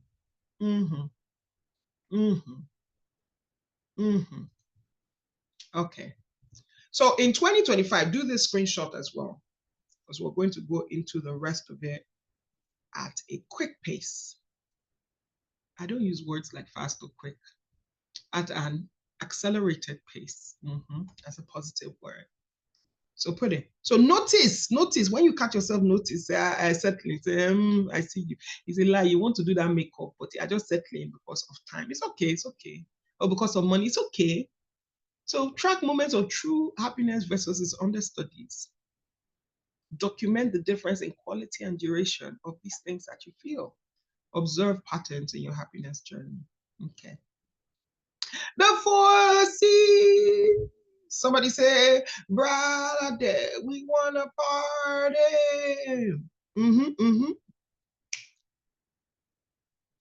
You guys know I facilitate, I moderate, I MC certain events too. So we used to raise people. Consecration. Okay, let me tell you a bit about consecration before we go there. My gosh, these 4 things, I still remember where I was when I was listening to this on the radio, and I started crying in my car. I was listening to the audiobook and I just started crying. It was so beautiful. It was so beautiful. It said the royal road to happiness is not really that is happiness is the destination. It is that is the road of happiness. If you see Third Mainland Bridge, you don't say it's the road to Lagos like that. It's the road in Lagos. It might be the road to Lagos, but it's still within the Lagos. So when you hear Royal Road, don't think you're journeying somewhere. No, you're already that person. And this tells you how to unearth the person even more. Thank you, Judith. Judith's like, brother, they want to party. Yeah, yes. So consecration is really dedicating the individual life to the service of others, to some noble vision. See, this life is beyond yourself. And that person, the view is that this is a privilege. The life I get to live is a privilege. So it places the object of life above the mere acquisition of anything, not just money, as a finality.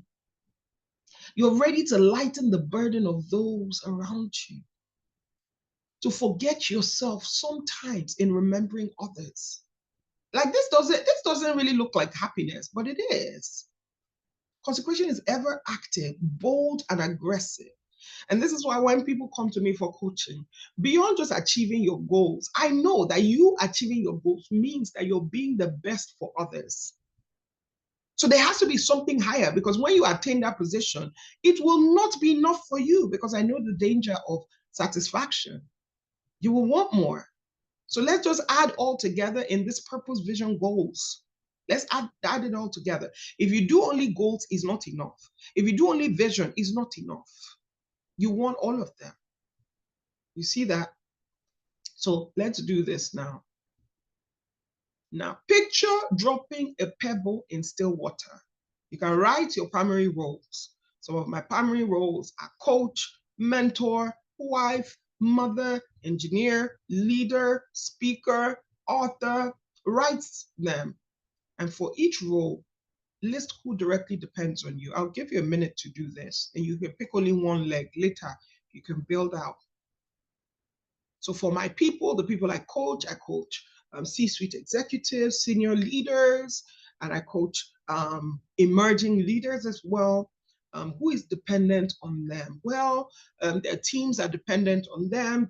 Their company for business results are dependent on them. So I start their families, because they're not supposed to burn out, so that because they also enjoy their families, they want to be able to go home and have energy for those around them. And their spouses also, their children depend on their spouses and other people. This list starts to expand. You continue expanding the circles. It's a ripple effect. It's a ripple effect. Do you see that? Now, when you look at these expanding circles of impact, what if every simple act of service isn't just a task? What if? What if? But it is a stone creating ripples of influence across generations. You're just like, I have a goal to complete this book. Well, I just completed it and published it on Amazon. I'm happy, I beg. I finally finished it. It's a ripple effect. Somebody's going to read it.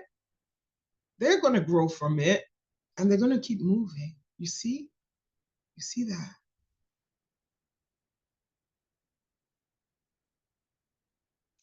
You've never performed a small act of service in your life. You have never. That time you greeted that guy at the gate who you just thought was, oh, okay, somebody. He went home and he was kinder to his wife because that day he felt valued and stuff. And he felt like, the way that guy greeted me, maybe I can talk to him about my resume because, you know, I've done this other trade and I can have this. So they came back to you. And because of that, you realize that, oh, this person has more skills that this company needs. And now their family is earning more. The children are able to go to a certain type of school. And they said that the difference maker in their life was because they went back to that. You know, when you see your life as that, even when you are changing a baby's diaper, it has a ripple effect. It's a consecration. It's not about the size of the act. It's about the depth of the ripples. This is why somebody said, they asked two people who were building something. One said, we're erecting a building. And somebody said, we're erecting the most beautiful cathedral that France has ever seen. You see? How can you not be happy when you are not saying that, oh, I'm just sweeping this hallway? But no, I'm making this place clean and also that every customer who comes in this building feels so respected and honored and privileged to be here. And they want to just be here. You see? Okay. That's consecration for you. Concentration is at the 4 C's. Concentration speaks about making the individual life simpler and deeper. How many of you have felt like, okay, last year I had too many goals. This year I'm going deep.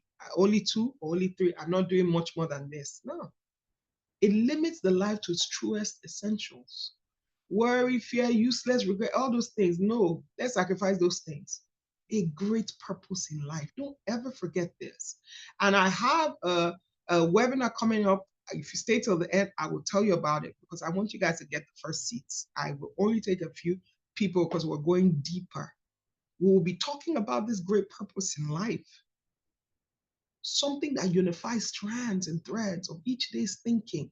Because, you know, sometimes it's like, this life I'm living, does it really make sense? I'm doing this in church, I'm doing this at work, I'm doing this with my friends. It all seems so disjointed, except you have a running purpose thread through it. Soldiers in battle may forget their wounds or even be unconscious of them in the inspiration. That's what they call adrenaline. In the inspiration of battling for what they believe is right. It leads to write for right's sake without the thought of policy or reward. I remember when I was writing my book, and my husband would be like, you are still up? You are still? And I was just like, I can't not do this thing. Yes, it's my purpose. So list your seemingly unrelated life experiences. You will see a thread running through them. The challenges you've overcome, how you overcame them, the unique insights you've gained. Somehow, every time you're talking about everyone, you're referring to how that you overcame failure, strength and adversity. You start to see a running thread. List the people you've impacted. You always see people who are downtrodden and you're like, I can help you. And list your current opportunities, the things you're seeing, the thread of purpose. If you don't really do this kind of deep work, any other thing you're having, you're just accruing something good to yourself. Because in this space, there's nothing bad. But it's bad if you take somebody else's purpose instead of your own. And yours is so vivid if you will do the digging for it. Okay? So what single thread of purpose weaves through every experience, every challenge, every opportunity in your life? The biggest failures I have are the failures in aspiration. I always have new failures because I'm always trying new things. So safety is not for me because if I'm going to fail anyways, I might as well fail going to the billions than fail going to the millions. It's all still failure. Let's be doing it big. Okay? All right. So what is concentration's insight? What looks like chaos from the ground becomes a pattern from above. You're like, this is why this is why that. Every random, in quote, experience has been weaving a tapestry of purpose. Well, why won't somebody do about this? Something about this. Look at this, look at that. By the time somebody like Joyce Meyer is writing a book, The Battle of the Mind, by the time somebody like, who would you call?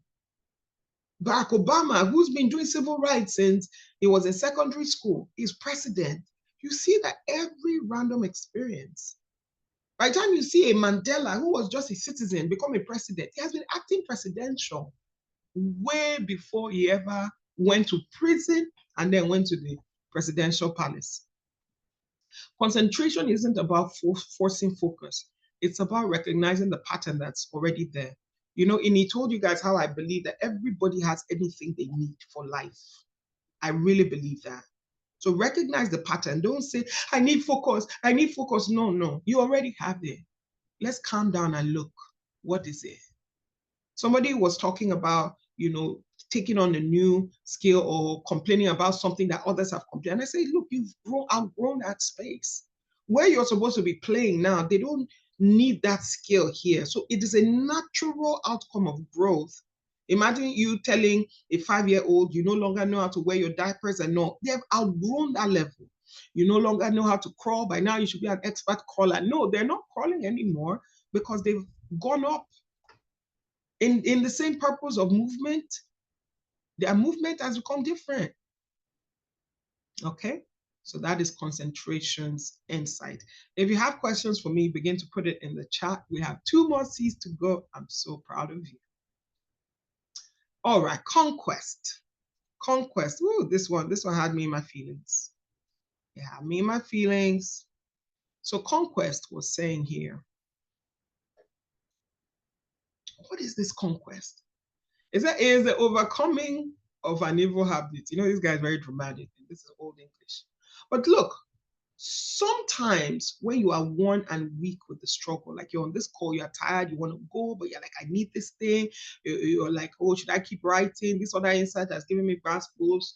I need to know. When you are worn and weak with the struggle, when it seems like justice is a dream, that honesty and loyalty and truth count for nothing, when hope grows dim and flickers, then it is the time when you must tower in the great sublime faith that right must prevail.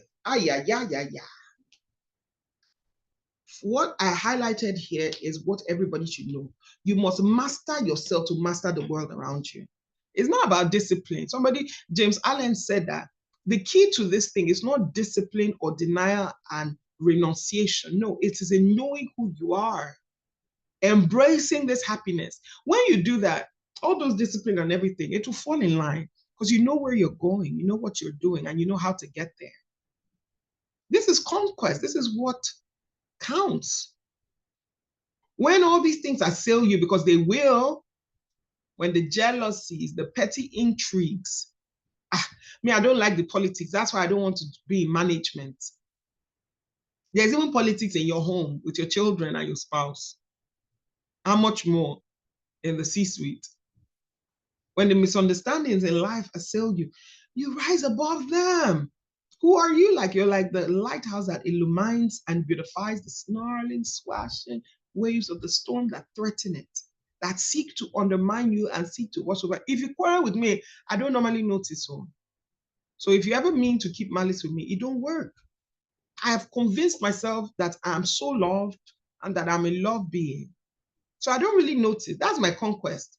Or I choose not to see it or notice. Then I'm like, or maybe she's unhappy about this. Then I now ask you. You will not tell me that, no, you're not really, don't think I'm going to read your body language. No, I listen to words. I don't listen to body movement.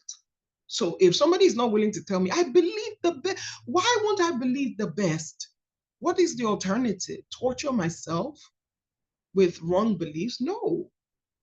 So when the chance to win fame, wealth, success, or attainment of your heart's desire by the sacrifice of honor or principle comes to you, And it does not even affect you long enough to see a temptation. You have been the victor. You know how, I mean, everybody, you know those things they ask on social media sometimes. Would you do this if it's $1 million? Will you?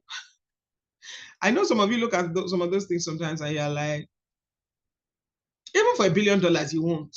They say enjoy your last 2 weeks on earth. We'll give you $1 billion. Some people won't take, I believe, I hope. Well, they're not on this call if they're there. So for conquest, start with your life inventory. You don't know. You've already been conquering. You don't even know. You have conquest under your belt. You've overcome challenges. You've gained insight, even if maybe it's even you that caused the situation. You've gained insights. You've impacted people. You have. Remember, I'm not doing this as an exercise for you to see how you don't measure up. Coaches that do that, it's at the base level of understanding. It's needless. If you're in any training or any course that makes you feel or that teaches you to feel like there's something you don't have within, you have to get it without, I want to tell you that's not the way of God. Not the God that sent his son to die for us before we even realized we were a sin. No. And then you list your current opportunity. That's your victory map. You need your victory map.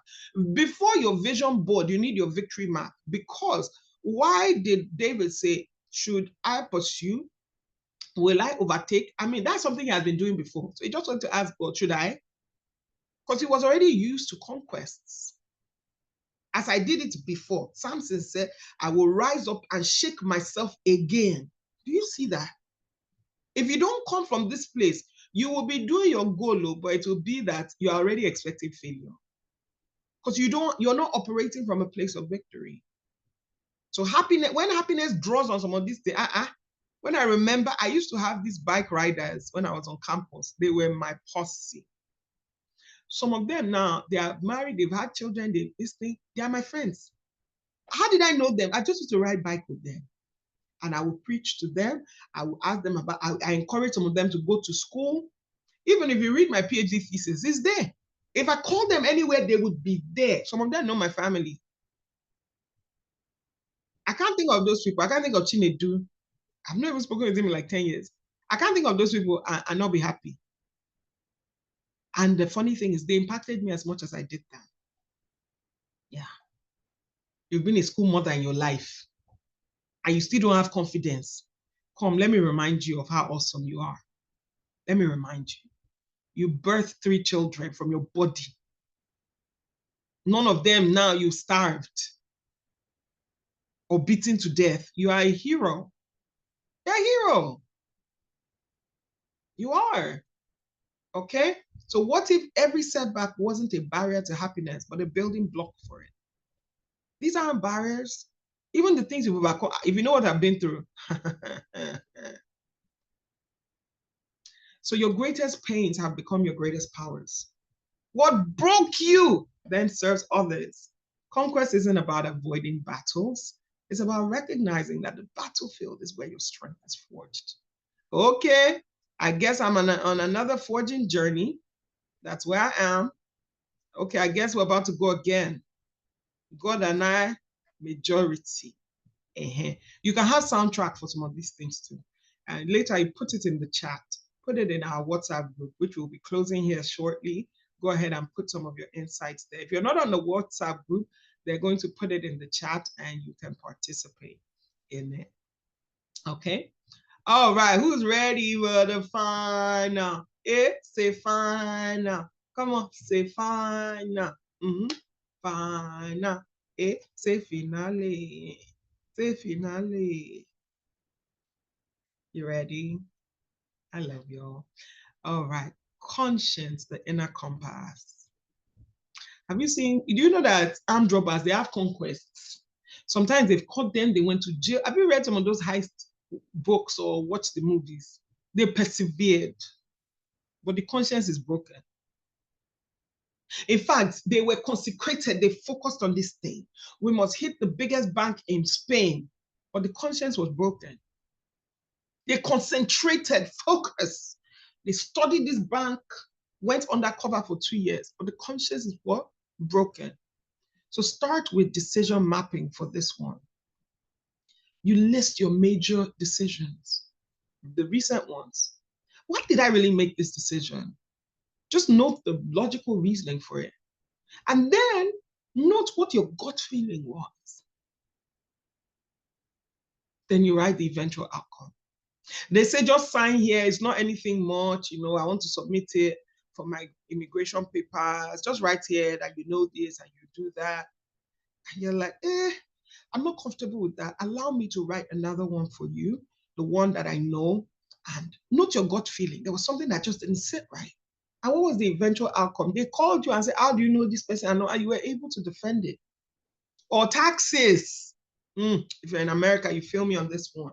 Don't worry, just put this here, put that here, put that here. No, you actually went back and calculated how much did you get. Note your gut feeling. Maybe that's the year IRS decided to come and audit you. And mark where logic and intuition differed. Mark it. Mark it. Sometimes it's even helped this my colleague, but you're like, no, I don't want him to come and pass me. It's performance appraisal.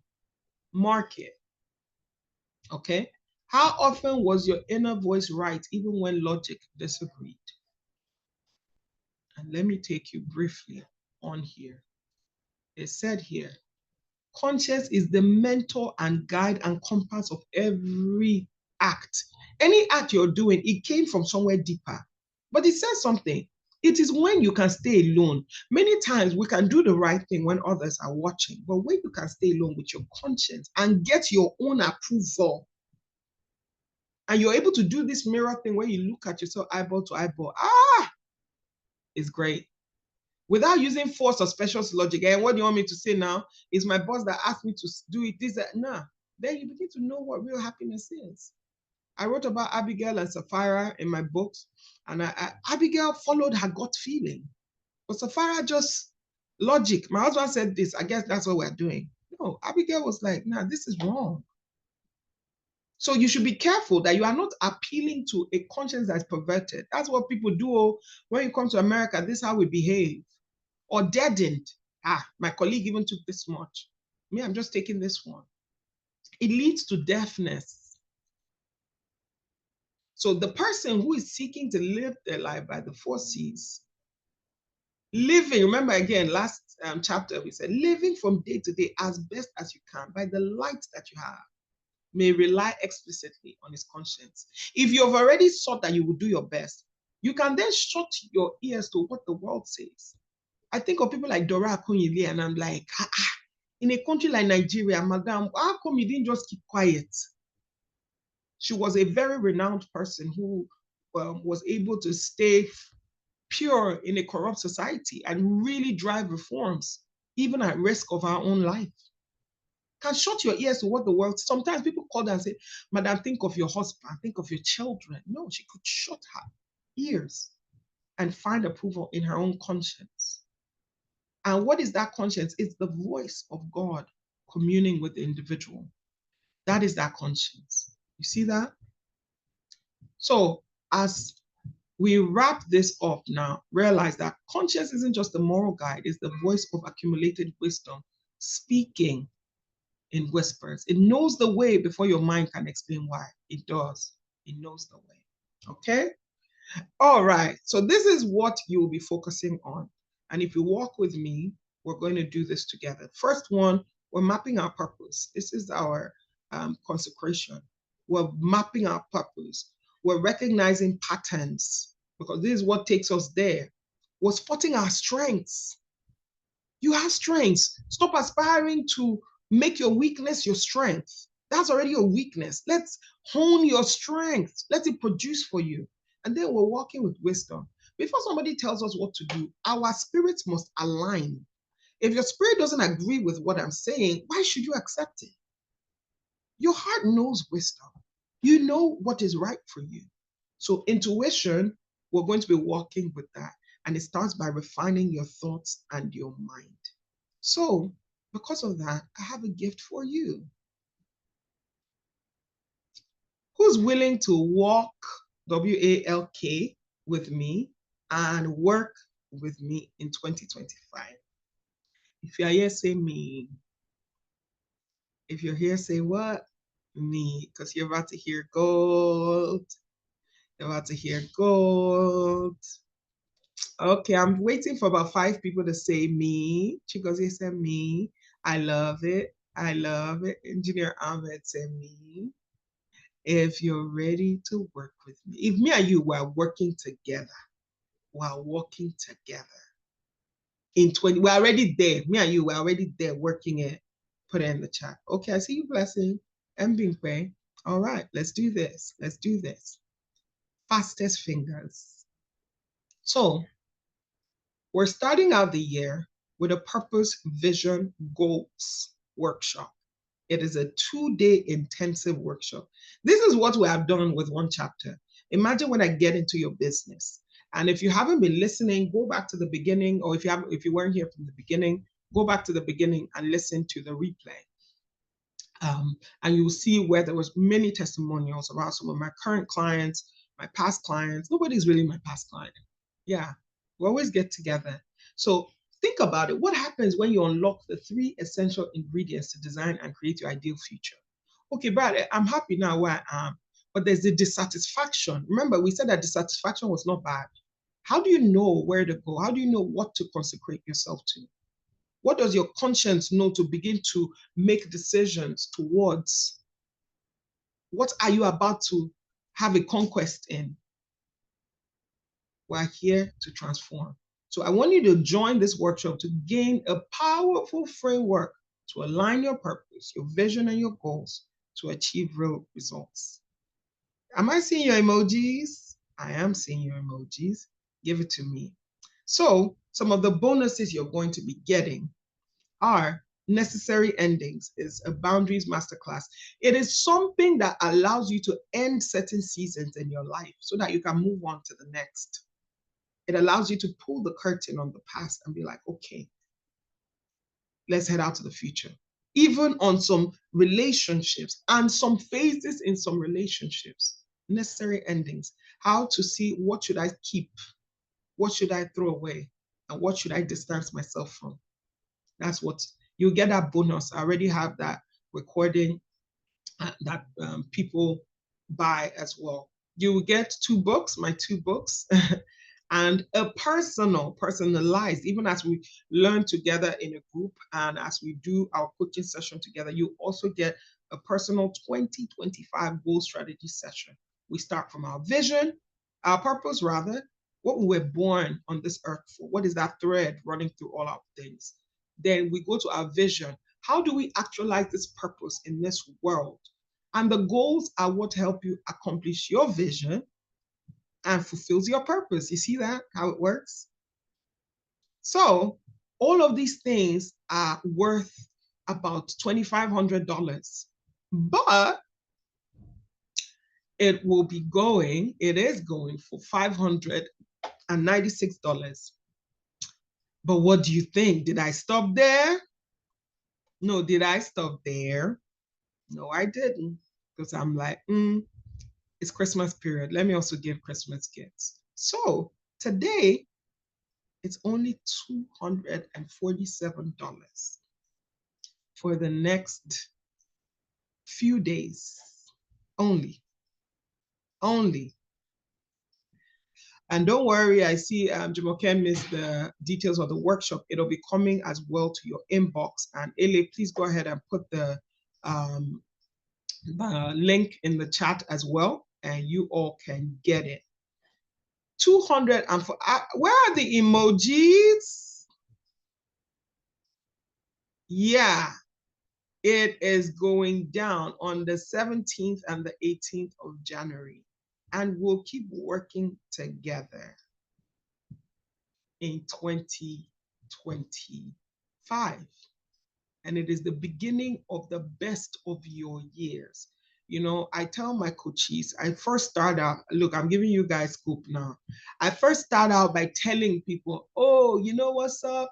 Let me just go ahead and share what you would love to accomplish in the next 5 years. And they will write it and they will talk about it. And they're feeling very comfortable. They're gisting me. And then next thing, I'll be like, okay, wonderful. We're going to do it in 1 year. And they're like, what you say? Hold up. What do you mean?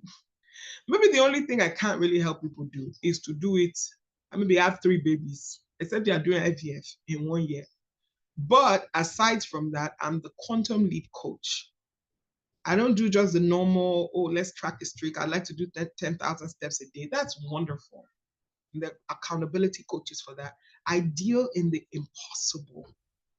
I deal in the mindset shift. I deal in the clarity of strategy. And I deal in the execution to the finest details. Yeah, that's what I deal in. So the link is in the chat. You'll get it, as well as the link will be in the WhatsApp group if you're there. This is the final session, and it's a wrap. Oh my goodness. Go ahead and let me know. I think I'll take maybe 3 reflections. Let me know how this has been for you, especially if you haven't spoken before. But even if you have spoken before, what have you gotten from this session? And if you have any question about the purpose, vision, goals, please go ahead and share. Don't thank me in the chat. Unmute and tell me thank you if you want to thank me. Yes, that's what I'm saying now. So thank me. I want to hear your voice telling me. But yeah, go ahead and give me insights or ask me questions about our January workshop, from where we'll begin to keep going. Who's up first?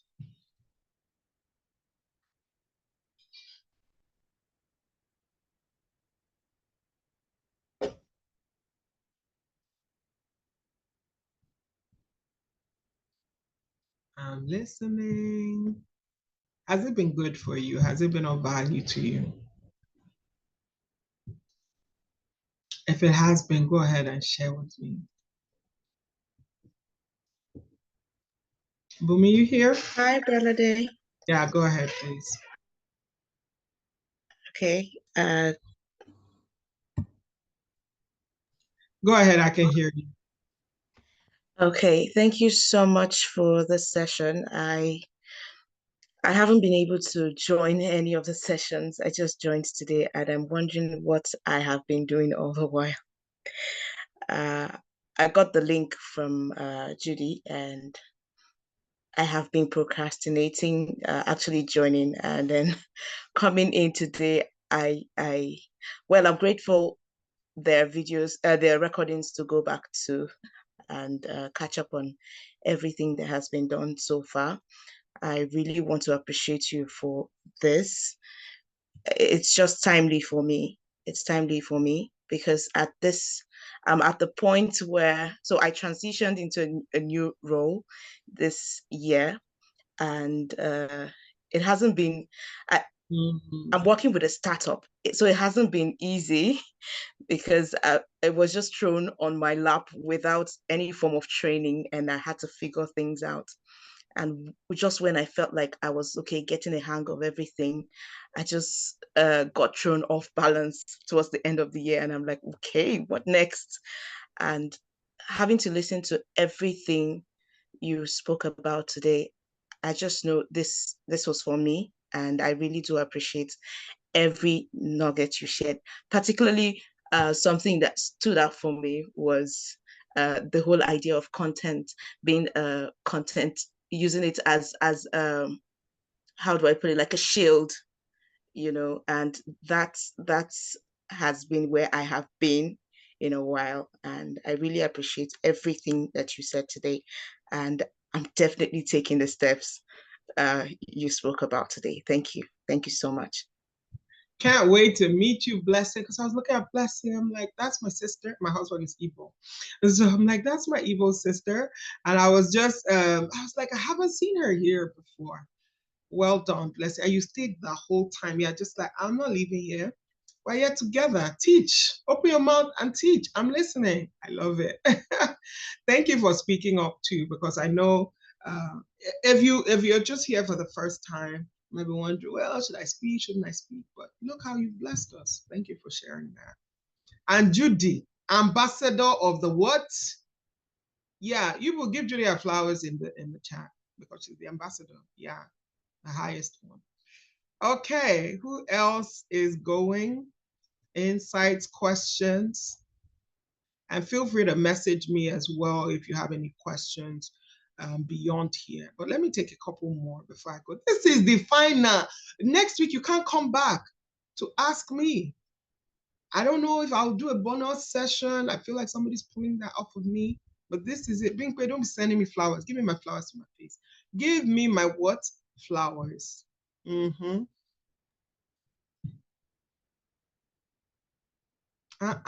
I've come out of a hiding place. Come in, Mama.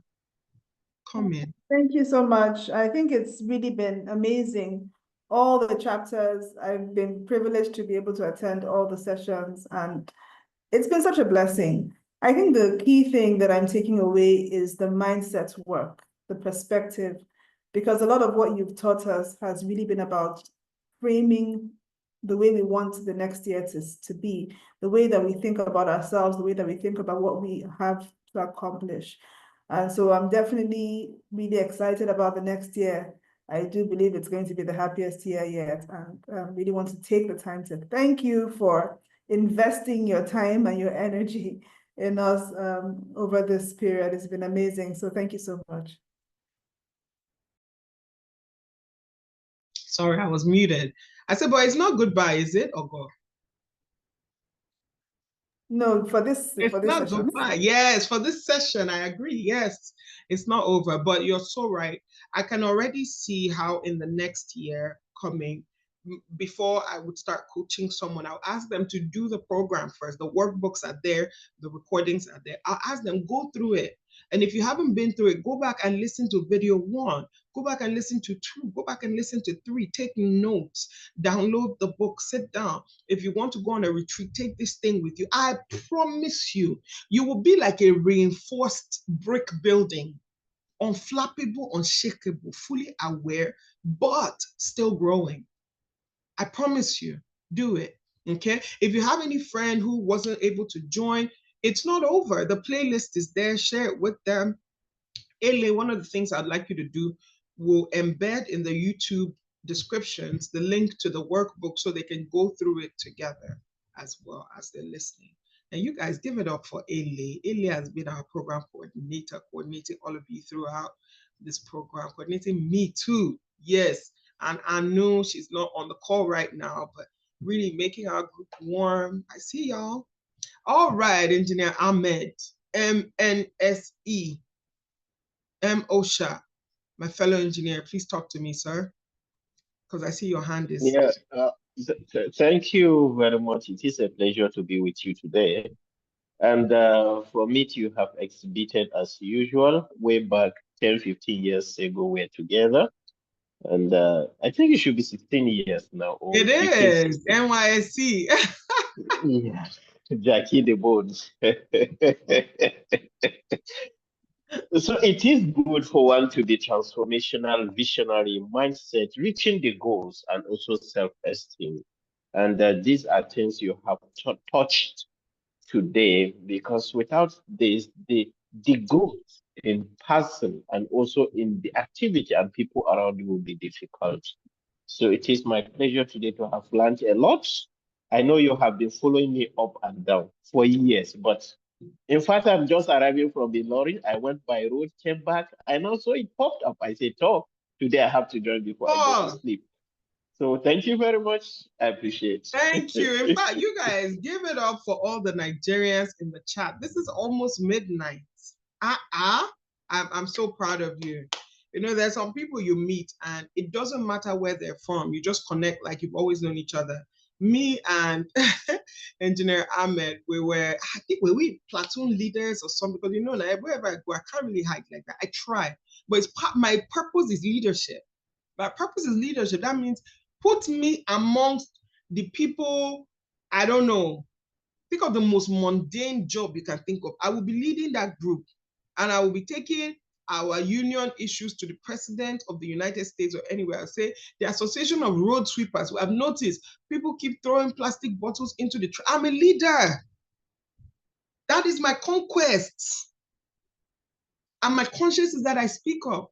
And Engineer Ahmed was exactly like that. So we ran things in Elisha, where we were sent, Osun State, where I was in the rural community teaching. I couldn't tell my dad, oh, I want to redeploy. You see, this is part of where I hope some of these things you got it from your family. This is where the mindset work comes in. We didn't really touch on that here as much because we're renewing our minds. But in truth, there's a lot of work that has been done to your brain from nurture and your mindset that if you don't begin now to actively change the reels, you would be stuck in the exact same conditioning, and that conditioning will inform your life. So he said something, he said happiness stems from thought. That is what we're doing. All right, one more person, and then we call it a day. If you've already booked your ticket, let me see you. Big Bay served in Elisha. Well, you served in the city. Elisha was my local government headquarters. I served in one tiny village called Owenaijesha.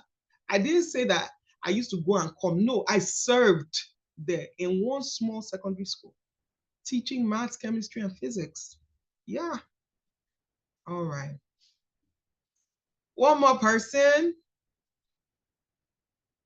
Lara, is this how you will finish through all these things? I will not hear your voice once. Yeah. Okay.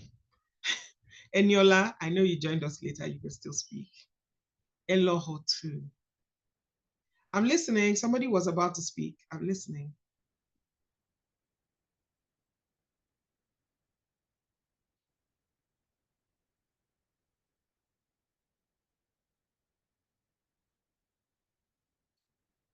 Ele, can you talk to us before you go as well?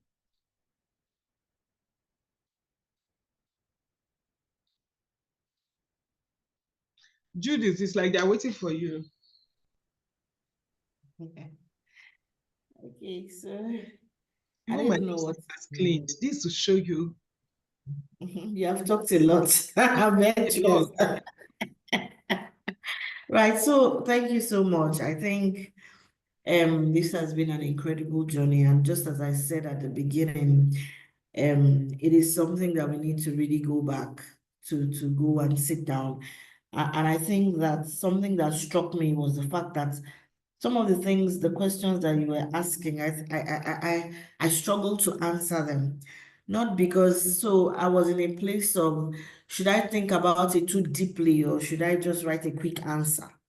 Right? So it was, I don't know, it was part of their reawakening that, look, these things, when you think about achievements, which ones are you going to see? It was a bit of a struggle, but it was something that made me realize that, oh, I need to step back and really look at these things again. So thank you very much for the opportunity.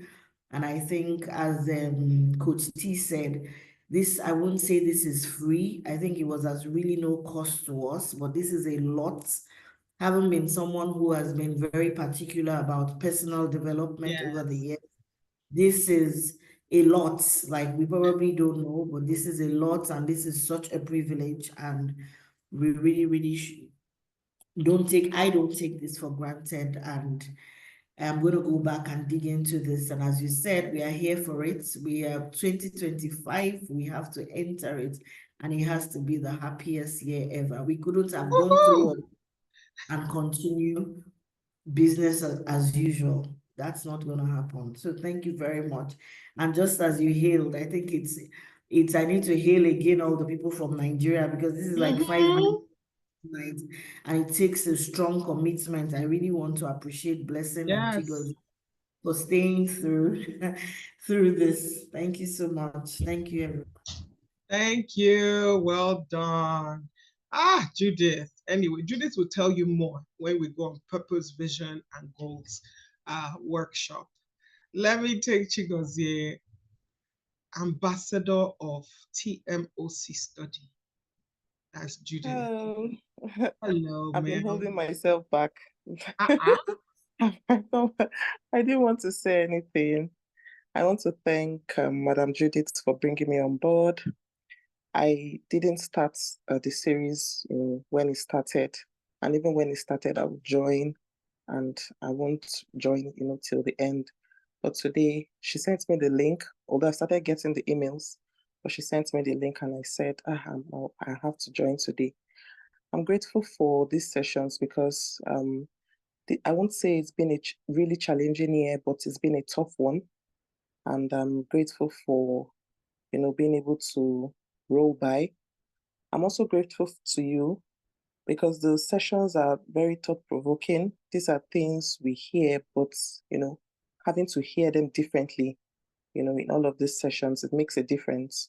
And for me, it's about going back to reflect more because some of the questions that were asked, it's not something you would just sit to answer, but, going back to reflect and, it just brings the whole self-actualization. You begin to see things and you're like, oh, wow. So I'm grateful. Thank you so much. Wow, thank you, Chigozie. And you guys, you are what? You are troopers, and I'm so proud of you. My posse, my Nigerian posse. Oh my, wow. Okay. Is there another person before we go? Whether today's your first day, whether it's your 10 days. Yes, go ahead. Mommy? Yes. Hi, Brother. Thank you so much. I'm so happy I joined in today. Like I said at the beginning of the call, I diarized it wrong. Imposter. Mm-hmm. And I thought, it was starting today, leading into next week. Don't ask me how that happened. But for one of the very few times in my life, I was like, you know what, I'm just going to shine it. Let me catch what I can instead of saying, oh, I missed it. I'm going down that, rabbit hole. And I am so, so blessed. I'm so grateful.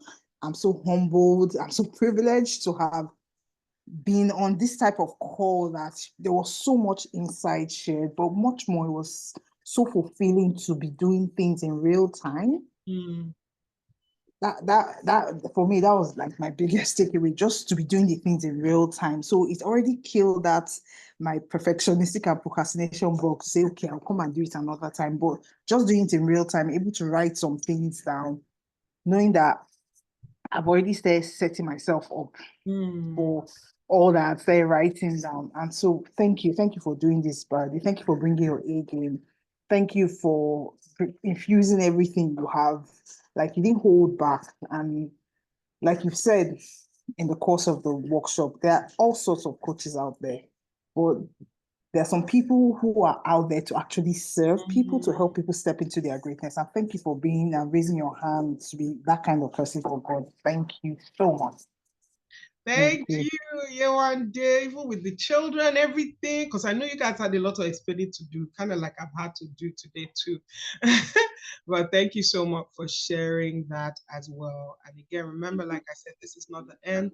A lot of people have spoken about how we're going to continue beyond here, how we're going to revisit some of our learning, some of the videos. And a lot of people do invite me as well, like Ahmed is talking about the Society of Engineers in Abuja. I'm open to speaking at many of these places. That's how this all started. Just everywhere I'm using the power of my personal influence to speak. So it's an honor to be here with you today.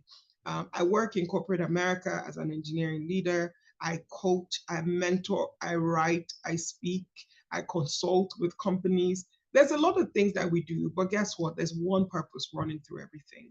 And each thing, each place that I set my foot forward was a vision I first had. I had a vision to finally write the book. I had a vision to write the other book. I had a vision to start this program.